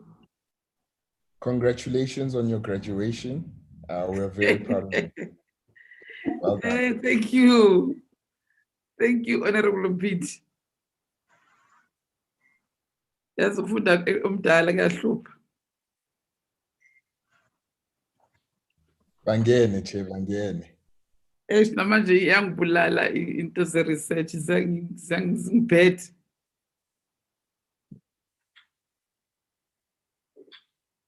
Ngithi ngiyaphumula manje akuphumuleki. Education is important, Chair. Yeah, umasiko uthe ngiqhubeke. Indeed, Chair, moke waphumula uzokhathala forever. Ungabisaqedelela. So you must keep going, and I'm sure after this masters. Yeah, after this one. Yeah, Yeah. yeah. And then PhD. Ngiphethe manje yo ikhanda lami leliyaduma. Namehlo ami that's why for sure abuhlungu. Askis, Chair. Ngitshintsha ama-specs njalo ngibheka ngalanga yo. Kodwa uyaphambili, and that's the most important thing. Yeah, ukubhekana la ama-laptop isikhathi eside nakuzwisa amehlo ubuhlungu. Yeah. Ayastraineka. Thank you, Honorable PT. Okay, here are the minutes for the 2nd of March. Niwatholile nini? Unisendele Nellis.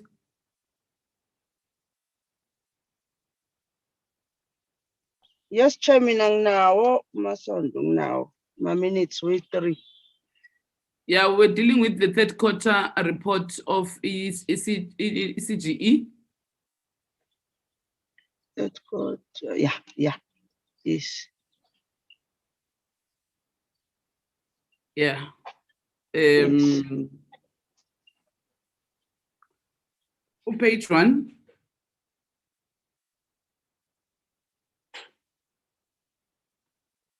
It's a phezulu Nellis.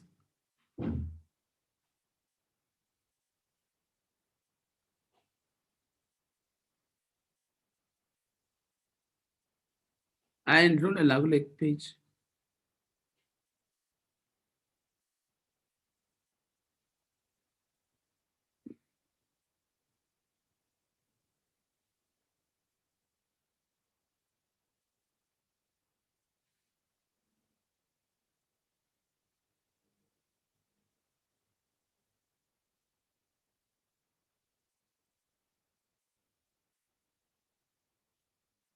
Buyela lapho ku-observation.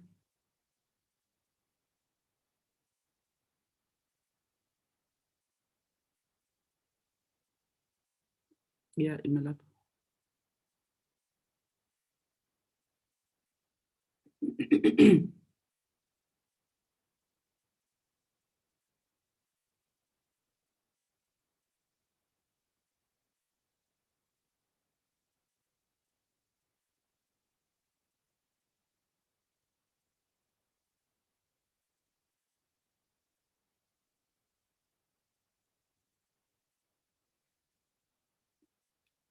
My observation, is there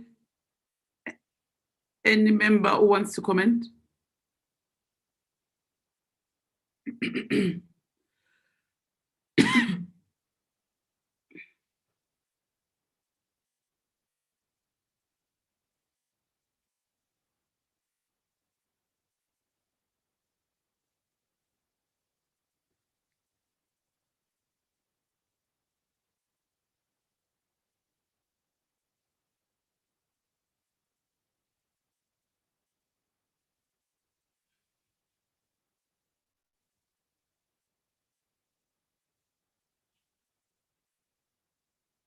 No comment.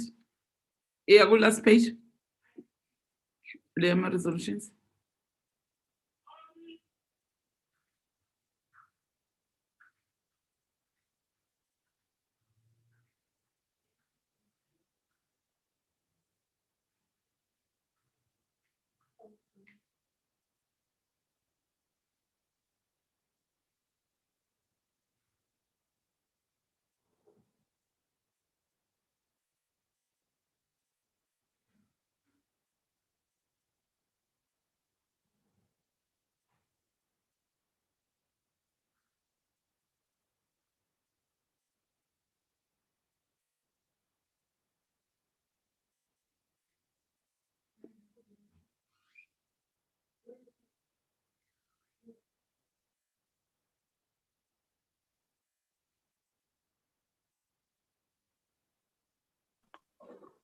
What kuji kunje iphi le province esikhuluma ngayo la Neliso?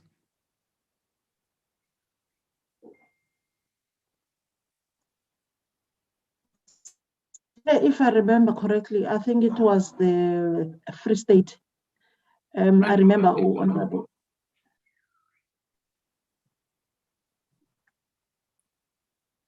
Maybe in brackets so that we can remember, see what we're talking about a Free State province. Because we can't see which province was it.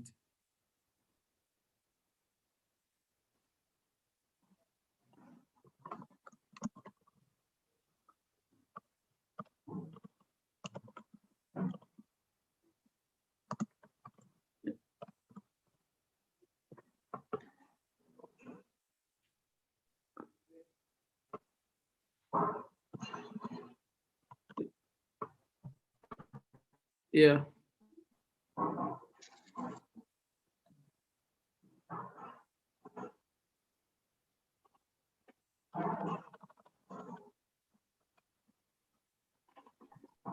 Sorry, Chair. Yeah, well, If I remember the discussion, there was a presentation of three provinces. Remember, there was an issue of the visited police stations. There was also Eastern Cape,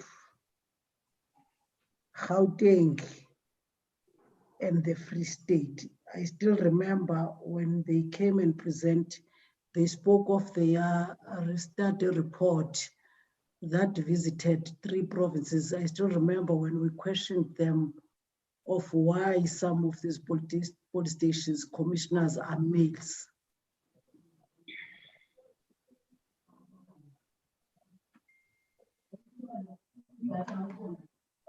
I'm just quickly checking my notes. Your notes, ne? Yeah, but I know they presented a study, a visibility study report of three provinces. They visited three provinces.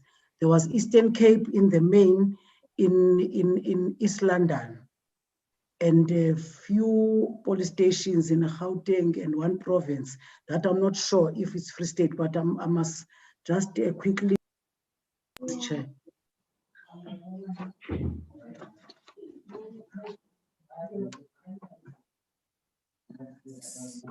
Okay, so Nelly, when Alana, this recommendation is meant for the bullet that is on top. Kuguma Lokujan. My observations. This recommendation is specific to an observation that was made to Free State.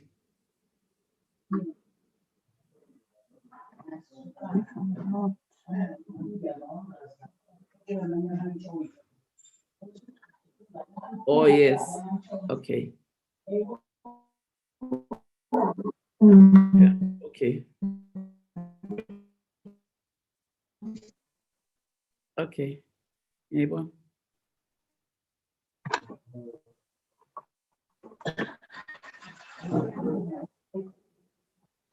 Honorable Mkweba.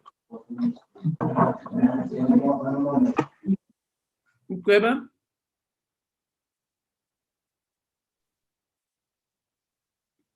Chair. I thought you are checking your notes.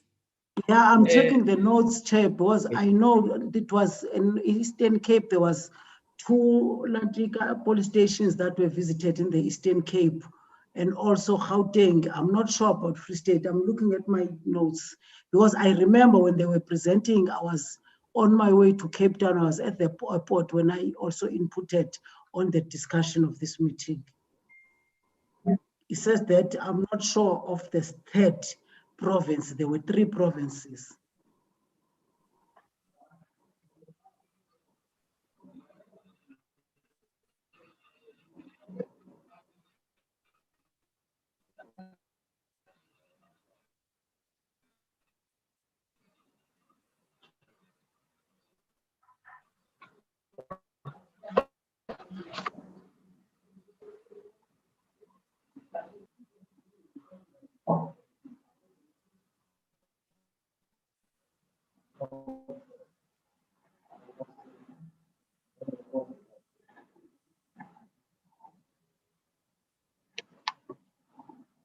Okay, check again. So let's move forward because there was an issue that was raised regarding the police station as a Free State. One of the police stations as a Free State.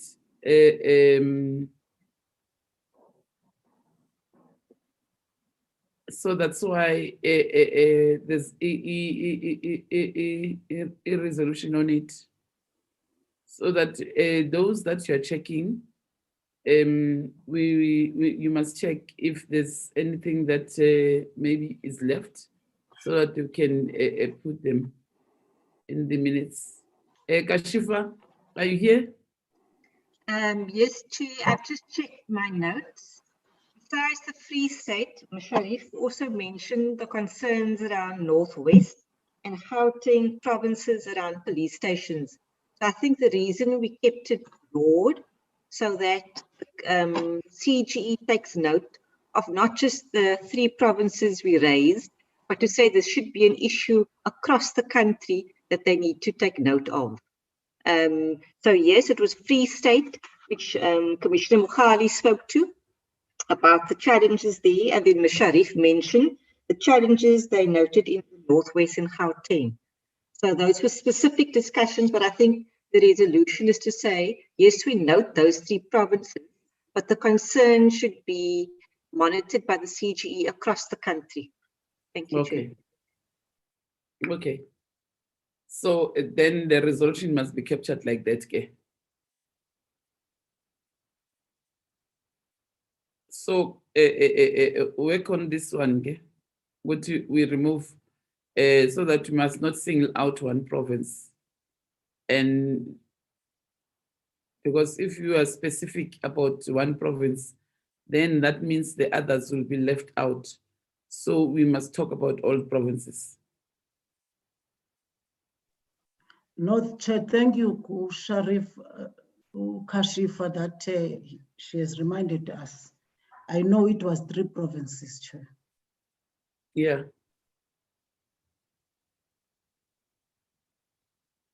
So this recommendation must be read correctly.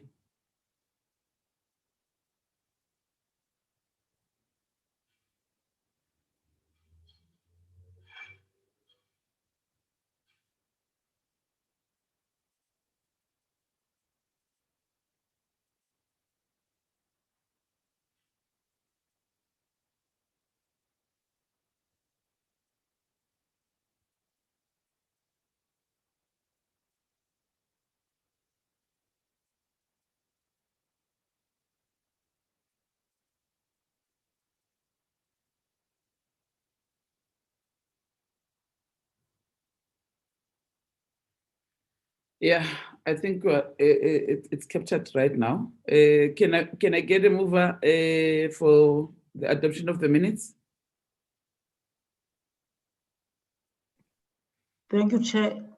I'm adopting these minutes with amendments. Okay. Thank you very much, Honorable Mkweba. Can I get a seconder? Yes, Chairperson, Mama Luleke. I would like to second that we adopt this minute. Thank you very much, honorable members. The Honorable Maluleka have seconded for the adoption of the minutes. The minutes of the 2nd March 2021 have been duly adopted. Can we get the next set of minutes?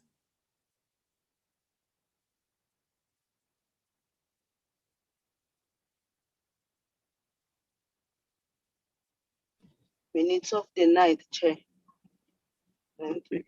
Was it the 9th, this one? It's not the 2nd. It was the 2nd, but now we're approaching the 9th. Oh, yeah. Let's keep a lang kufaka wangayinay.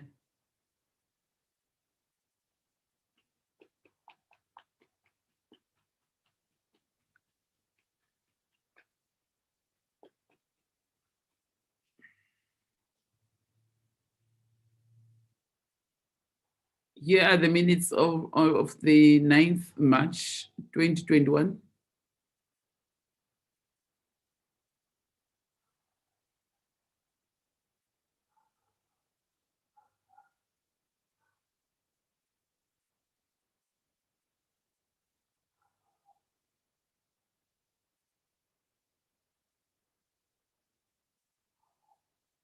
here we were discussing the state of shelters in the country for 2018.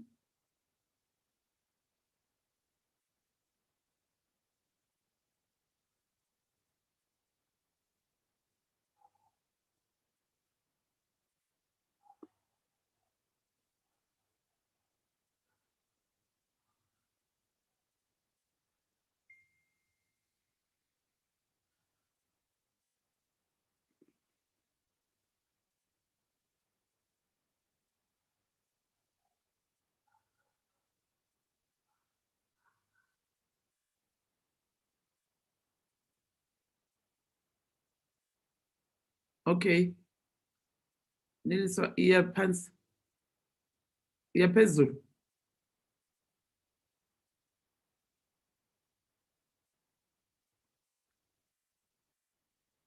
Mangithi iyaphezulu kusho ukuthi wena kufanele kuye phansi.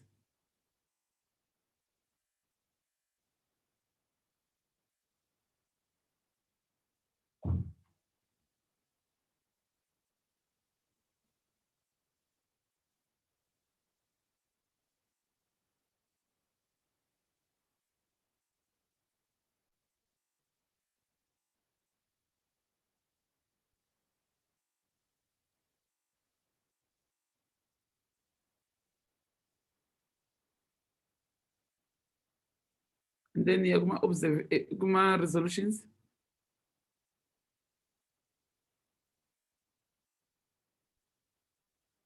We are Eastern Cape. I want to read something with Eastern Cape.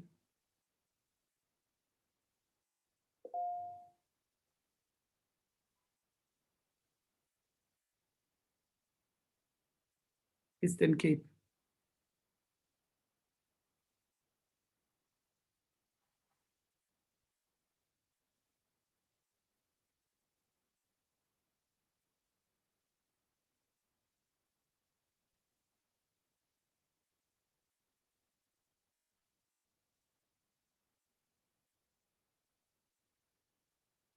You must remind us next week that first bullet, that the committee was concerned by the report of the part-time commissioner in the province that she had experienced discrimination on the basis of her gender in conducting her work for the CGE.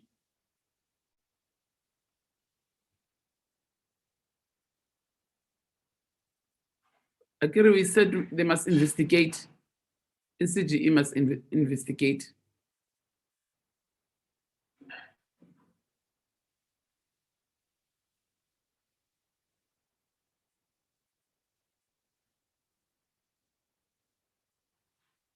And then bullet number 2, we must also make follow up on bullet number 2.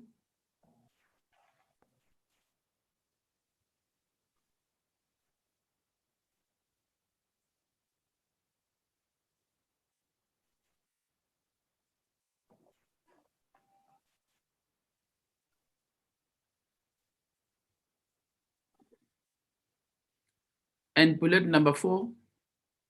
Kashifa, you must remind us on these bullets, ne? Yes, Chair. What I will do, as I've done before, that Excel spreadsheet where I note all the resolutions. Yeah. Once we adopt these minutes, I will include them and then send the list of all the recommended resolutions to members. Yeah.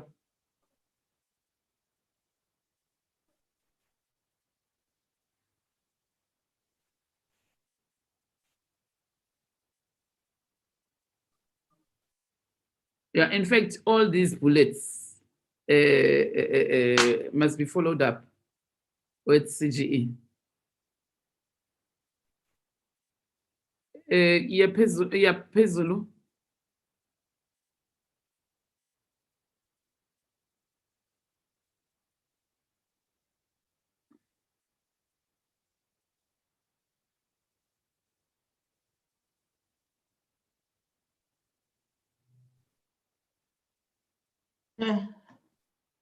Ebo?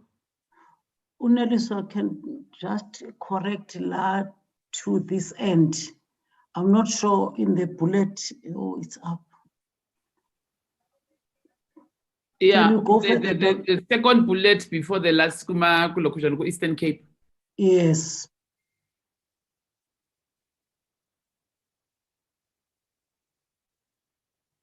Because there's it's either there must that too, or it's associate that capital letter.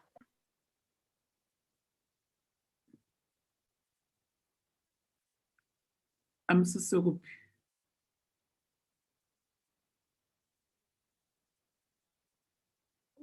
I'm super Gweba. I'm so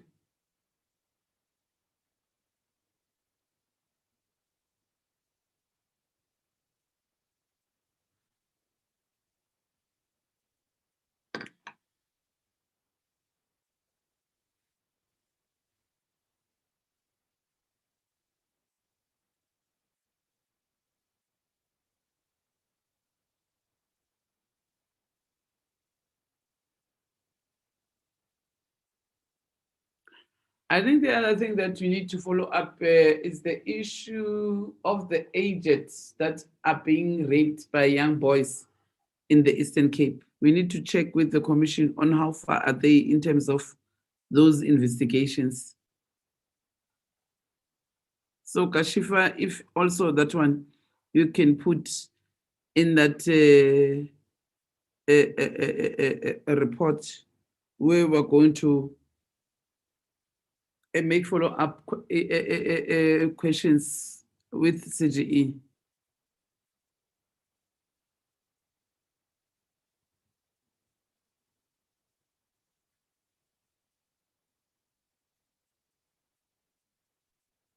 Okay, iyaphezulu Nelisa.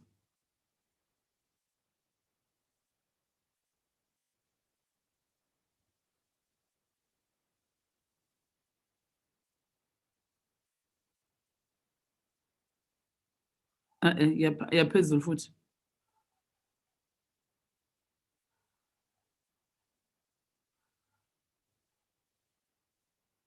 Yeah, they were even here. We need to make you follow up on issues that were raised about Free State. We remember about Honorable Sheriff, they were in Free State and they gave us a report on their findings. So what we need to do is to make you follow up on the issues that was raised by our Honorable Sheriff in that meeting on to Zela centers.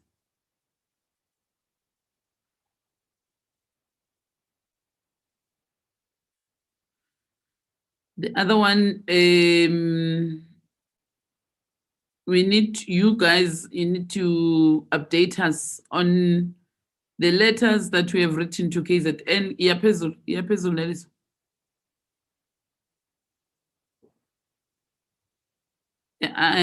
We are wrong. Iyaphezulu.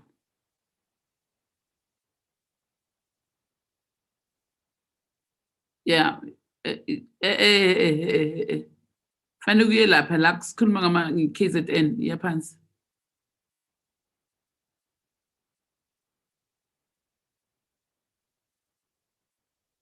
Iyaphansi again. Kashifa? Yes, Chair. With regards to that particular matter, KZN.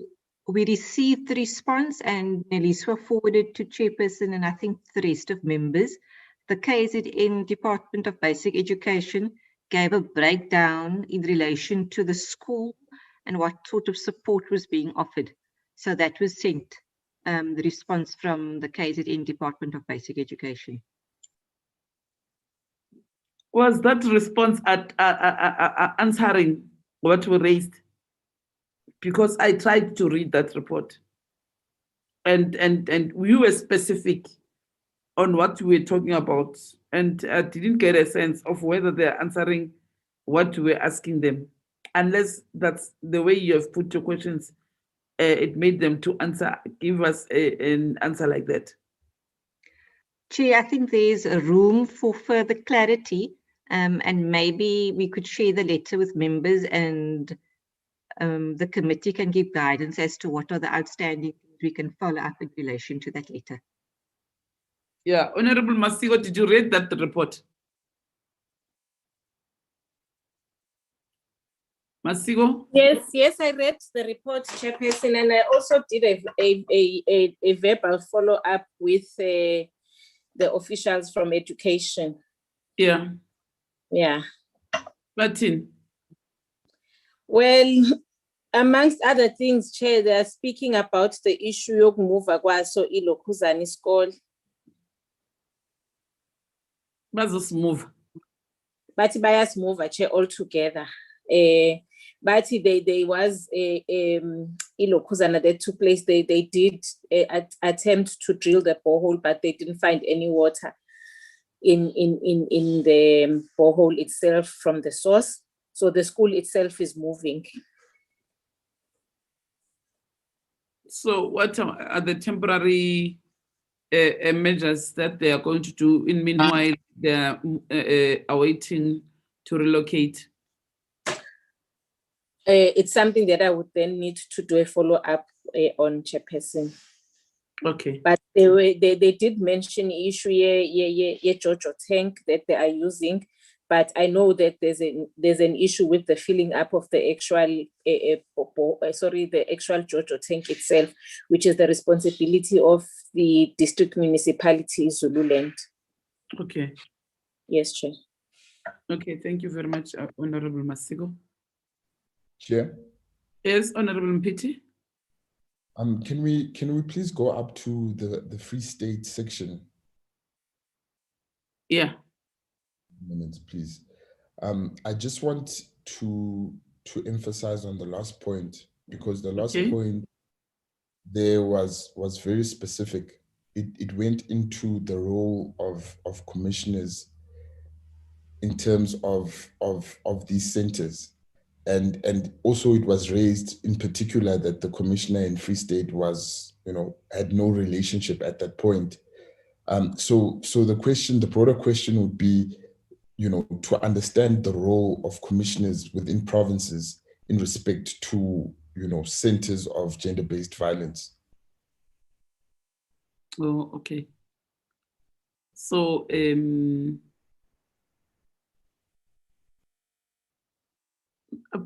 but you must not forget, we are going to make follow-up on this one. You remember Honorable Commissioner Mudubine, if I'm not mistaken. Okay, Truth Mudubi. They were saying they don't know her. They've never met her. And then she was in the meeting and she said no. And then we gave them an instruction that they must go and verify the facts. So the chair and the deputy chair needs to give us a feedback on that one.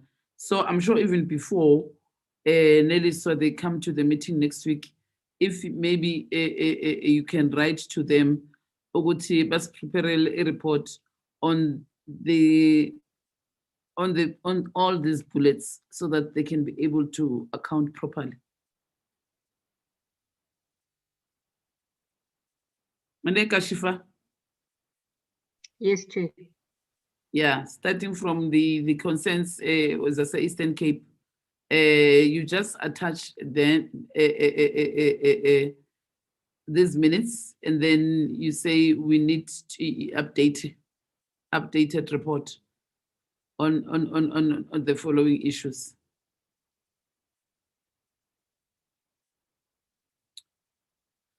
Have you corrected the last bullet, the one that Honorable Mpiti was talking about?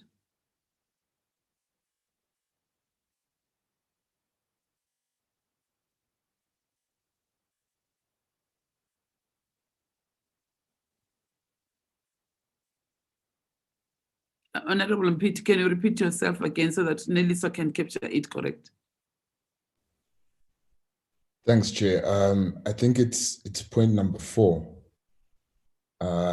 So to state that the the committee inquired in regards to the role of commissioners, or that a role should be established between commissioners and victim empowerment centers, and that a report should be given. Ungaphangisi. Yena slow ngoba uyabhala.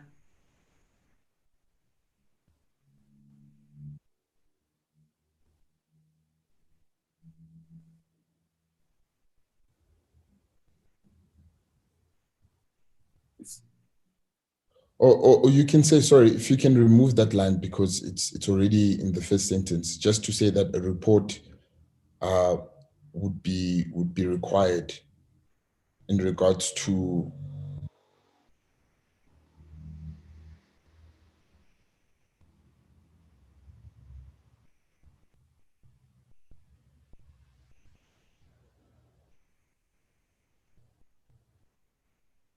the role of the commissioners in provinces on issues of GBV.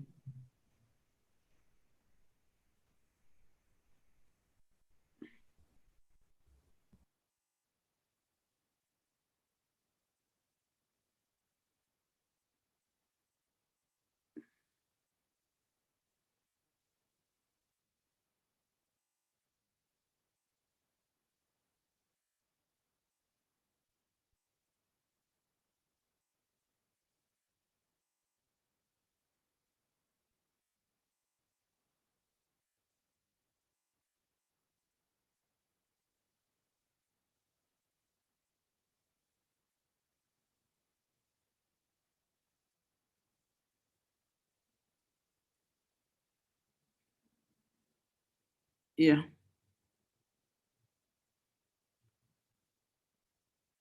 Okay. Go down. I think we're done with that one. Yeah, Pansy. Kodwa wena fanele ufake full step mawuceda ukubhala ufake full stop.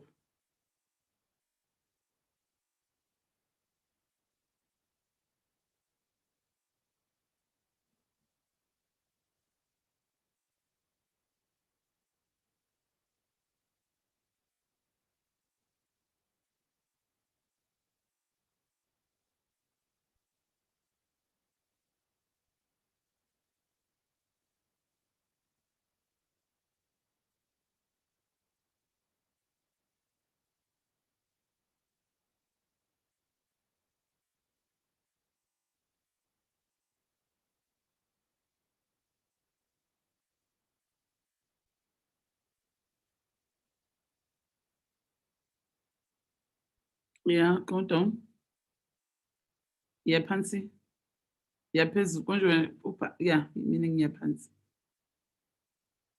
Yeah, qhubeka yeah, Pansy.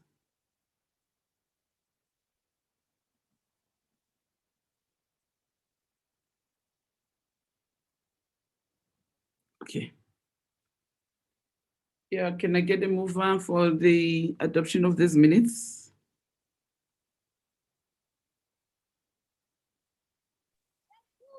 Honorable Masondo, Chair. Okay, Honorable Lasondo moves for the adoption of these minutes. Can I get a I move seconder? with the corrections, yes. With the amendments? Yes. Okay. Thank you very much. Can I get a seconder? Angela. Checkile. Eh, Masondo. Ungazosukela la. Can I get a seconder? Sorry. Chair, I second it's Figile Masiko. Thank you very much. Honorable Masiko has seconded for these minutes. The minutes of the 9th of March 2021 have been duly adopted. Let's go to the next set of minutes.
Date of this minutes?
Iyaphezulu. Neliswa. Neliswa.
Ya, chubeka futhi yaphansi.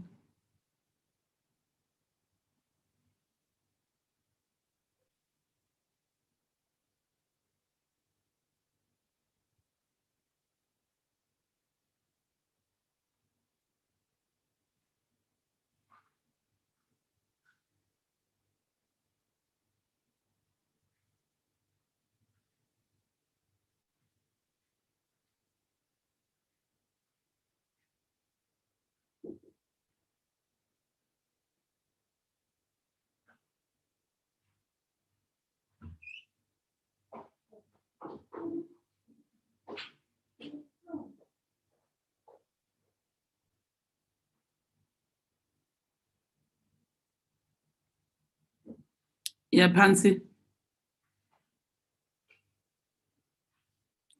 DP.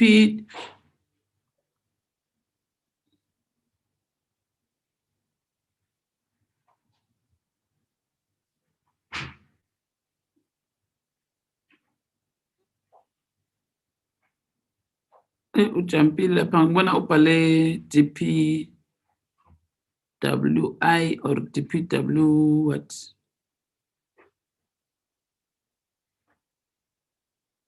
Yeah.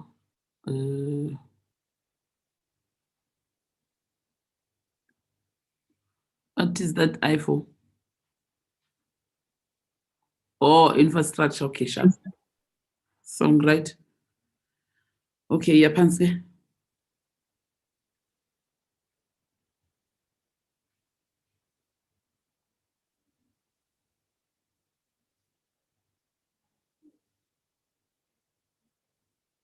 Okay, yaphansi.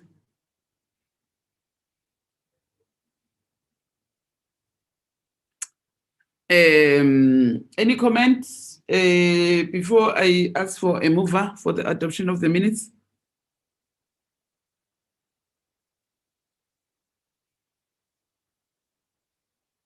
Silence means there's no comments. Can I get a mover for the adoption of the minutes?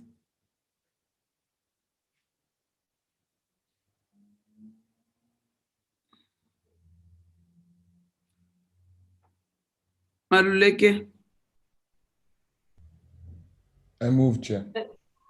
Okay, Honorable Mpiti has moved for the adoption of the minutes. Maluleke second. Honorable Maluleke seconded the minutes of the yeah, the right date Of the 16th. 16 March. 16 March 2021 have been duly adopted. So those were the only 3 sets of minutes, and Yes, Chair. Yes. Umthwalume akusuka ukuthi u-M fanele abe yi-capital letter figure. It depends, Chair, if you are starting a sentence with umthwalume, capital letter U, capital letter M. But if it's in the middle of a sentence, then it's a small u and a capital letter M. eThekwini and all these other, but in this case, it's a small letter U, capital letter M. Yeah. Oh, okay.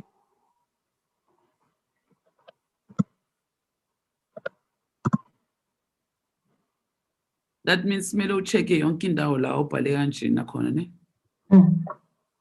Yeah. Thank you very much, honorable members. This was the last item, Angit. No, Chair. No, Chair. In item. Two-term committee program. Huh? Or saying liaison. Okay. Okay, the next item is what, Nellis? Where's my committee program, Chair? I'm not sure what's happening here. Put it on the screen. Iba fast.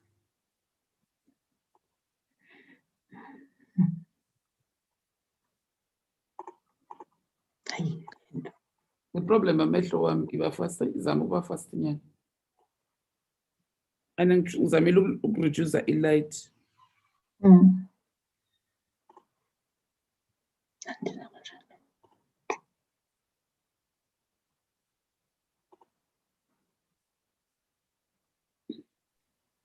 It is dated 4 May to 4 June.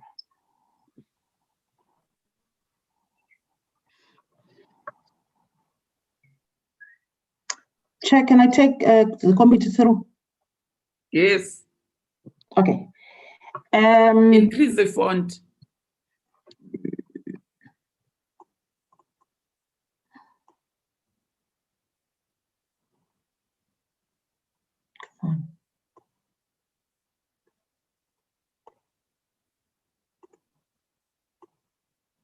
Is this fine? Yeah, yeah.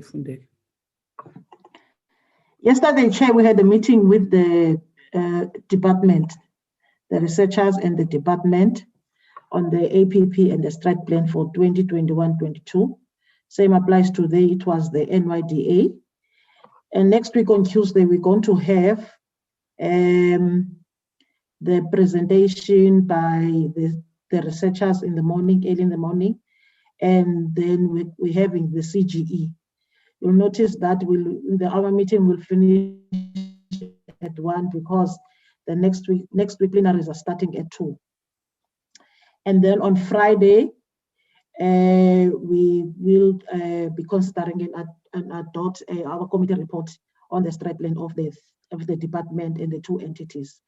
And then also there was a letter that was referred to a number of committees by the speaker through the ATC of the 22nd of April. It's requesting the committee, all those committees, to consider the draft notice of its determination of salaries and allowances. In our case, it will be the CGE. What I will do is I will. Why didn't you put a meeting on Friday?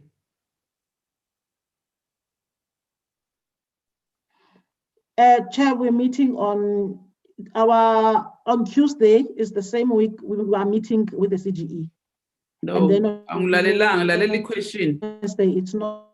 Laleli question. The question is why ungafakanga a meeting Friday, so that we deal with that later. ECGE, is it in here, it's Friday, the 14th ECGE, of I May. see ready. ECGE, it's on Why Tuesday, can't we put them on Friday? next week. On Friday, Chair, we are supposed to consider the report, which will include the report of the CGE. Because on Friday this week, me. Oh, this week. Oh, I need to think, Chair. I-read ECGE, which is a Friday. When I spoke to, I'll speak with them, Chair, because I didn't invite for Friday. I can check with them if they can come and present on Friday. If they are not ready, Friday we can have a short meeting to adopt that letter, EMR salaries for commissioners. To discuss that letter, yes, on Friday. This week, I mean Friday, what this week? I get to, that letter is coming from this week, so we can deal with that letter on Friday. Okay. Because if, Masigo, I see your hand is up. Chair, I don't know whether it's a pre-apology, but I'm serving in another a side committee that's sitting on Friday, so I won't be available for Friday, but maybe other members will, so it's okay. You mean Friday morning? Yeah, because that meeting won't take even an hour. Chair? Yes, Honorable PT. Yes, Chair. I have the same that is happening on Friday. I'm unavailable the whole day, unfortunately. So it would also be a pre-apology for that. Yeah. So, basically, I'm going to say discussion in that letter. 14th May, Chair. Sorry? On Friday, 14th May. What is the due date?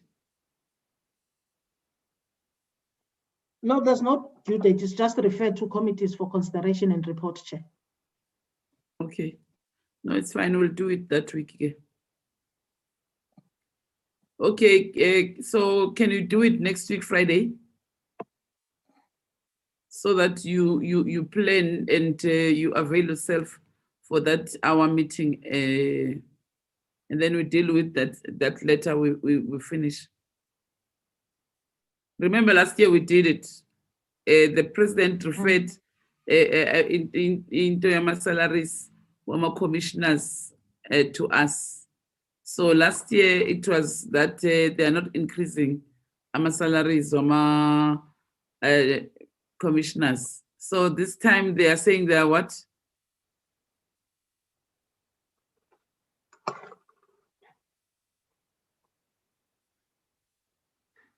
Nelisa, you must talk.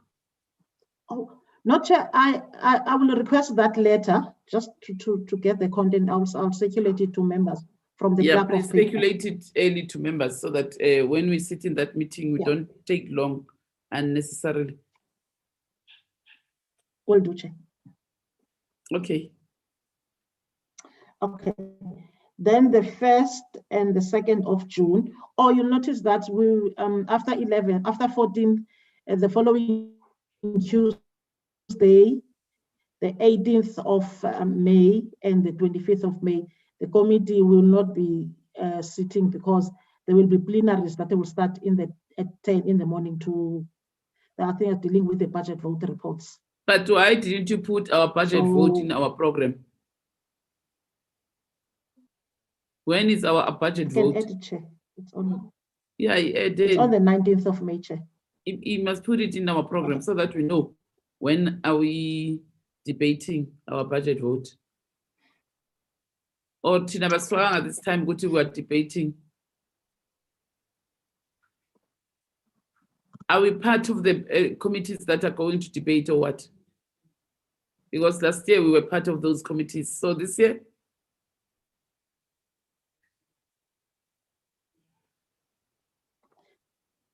Chair, I know that our budget vote is on the 19th, so the committee, I'm sure, will debate on that day. I don't know. On the 19th? 19th of May, Chair. Okay.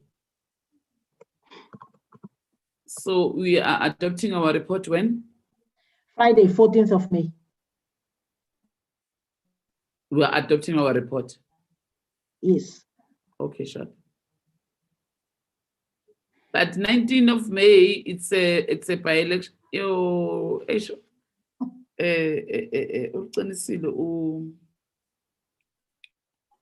Sheriff, but it's a by-election. Namiku constituency, there's a by-election.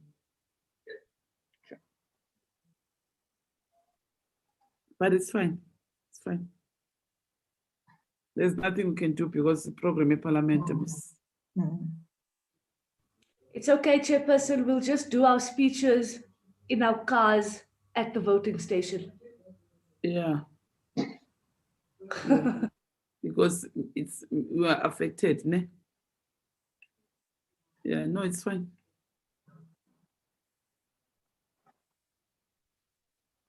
Wayanda maluleke uban usis Joyce lo.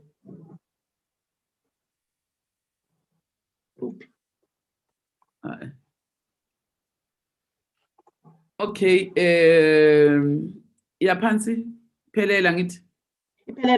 Yes. Okay, thank you very much. Can I get a mover for the adoption of the program? Chairperson, I see there's a lot of time between the 19th of May and the 1st of June. That is, yeah, it's because it will be budget votes, not debates. So no committee meeting then? Yeah, because they are starting in the morning. Okay. You remember, mostly dividing our budget votes into different plenaries, halls or what, but they're dividing us. Some they cluster them. So some will be in the National Assembly, some will be in the other committee rooms. Okay, Chairperson, no problem. I was just hoping that we could find some time to get departments to come report to us on the work they're doing with gender-based violence and femicide. Yeah. In fact, we are going to start with the ERP report for CGE. Yeah. ERAP. ERAP, yeah. Ooh, that CGE report higher. Yeah, but we're going to start with that one. And then we'll schedule. So I think we're done. Can I get a mover? Honorable Sheriff, you are moving for the adoption of our program, ne? Sure, Chairperson, I can move for the adoption of the program. Okay, thank you very much. Can I get a seconder? Thank you, Chair. Seconded. Thank you, Honorable Mkweba, for seconding our adoption of our program for term 2. Yeah, we'll be having our strategic plan.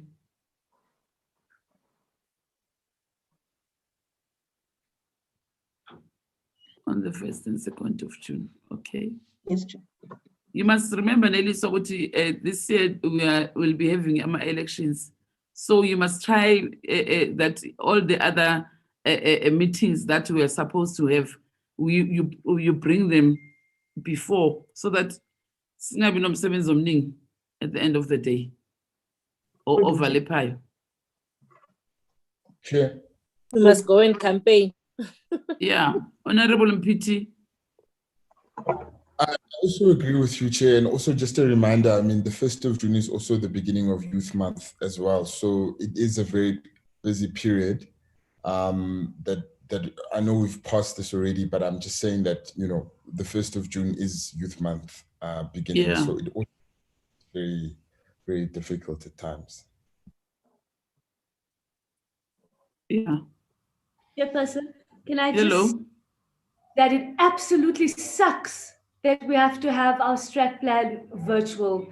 It would be so good to see everybody and work around the table. So I'm just letting you know that it sucks. No, we are going to have it like that. No, book. Are you going to book, Nellis, for our strat plan?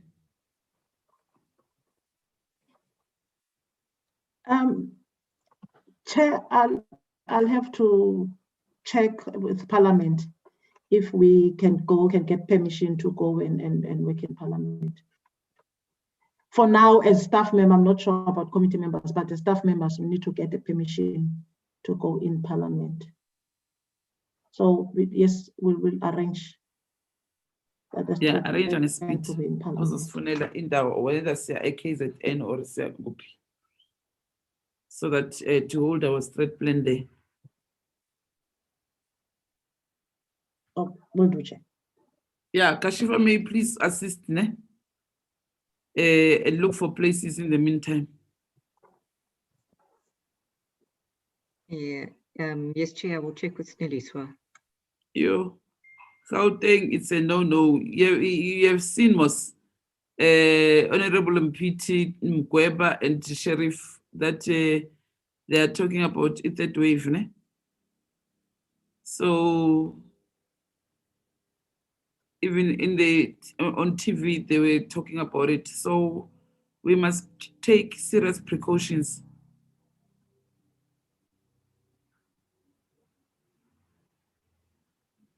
And already so get banned like Gauteng.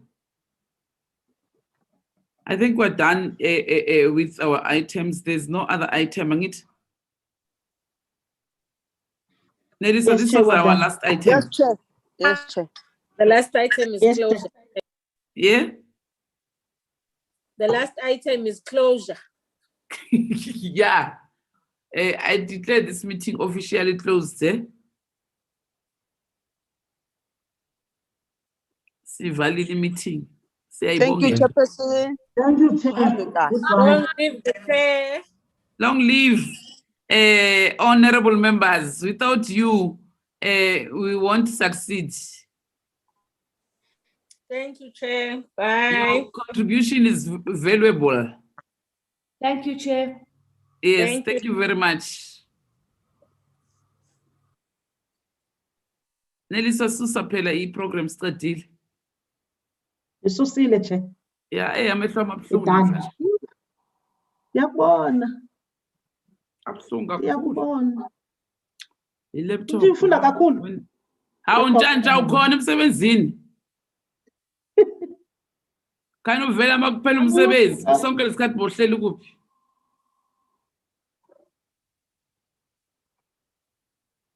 Awusakwazi ukukhuluma ntshantsa. Kwenzeke ntoni ungavula imic yakho? I-on. Kwaba u-term 2 over isimumu. No.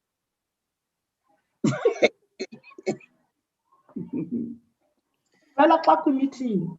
Xa kuphela meeting.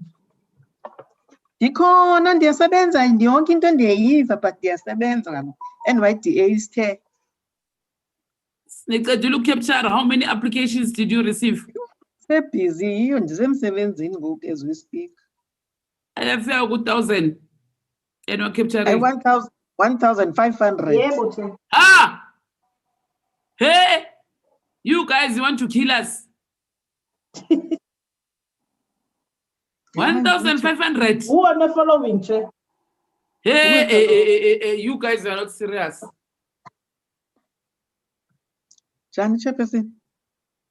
You want to kill us, Nina? Nikhohlakele nihlale ucabanga ukukhohlakala la. 1,500. Yo.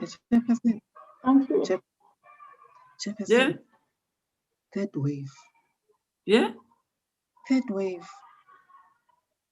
Enze ntoni? Wayikuhamba. Uyoyika ukuhamba. Strategic planning. Cape Town ayikho third wave. You call it Cape Town? Right, Cape Town. Yeah? You're right, Cape Town. I know nix. Ayikho Cape Town. Okay. Yeah, because the problem, but like it's Gauteng, but yo. Yeah. Mesh. Ndiyabona kudala ndiwabona. Wenzani? Thengathi akulali Yeah, angisho fanele ngifunde. Uyawanxiba ama-specs?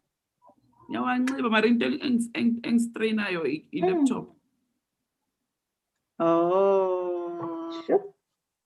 Because angithi manje yonke into ufunda nge-laptop every day. So amehlo Hayi safunda next semester mna ngoku. Hmm? Sarejistara next semester. Next semester. Uphumlile kancane ne? Ewe yu kaloku ndigqibile le yango ndiyi-UCT. Mhlawumbe nami ngabe ngirejistare ngayo i-UCT inama-class. Akho attendwa ngo-5 till 10. Ebusuku. Mhlawumbe next year I must consider it. University of Cape, UCT in University of Cape Town. University of Cape Town. Ndizayijonga. Next ndizayijonga lapho ngabo September. Bye inche. Bye. Bye che. Bye. Bye.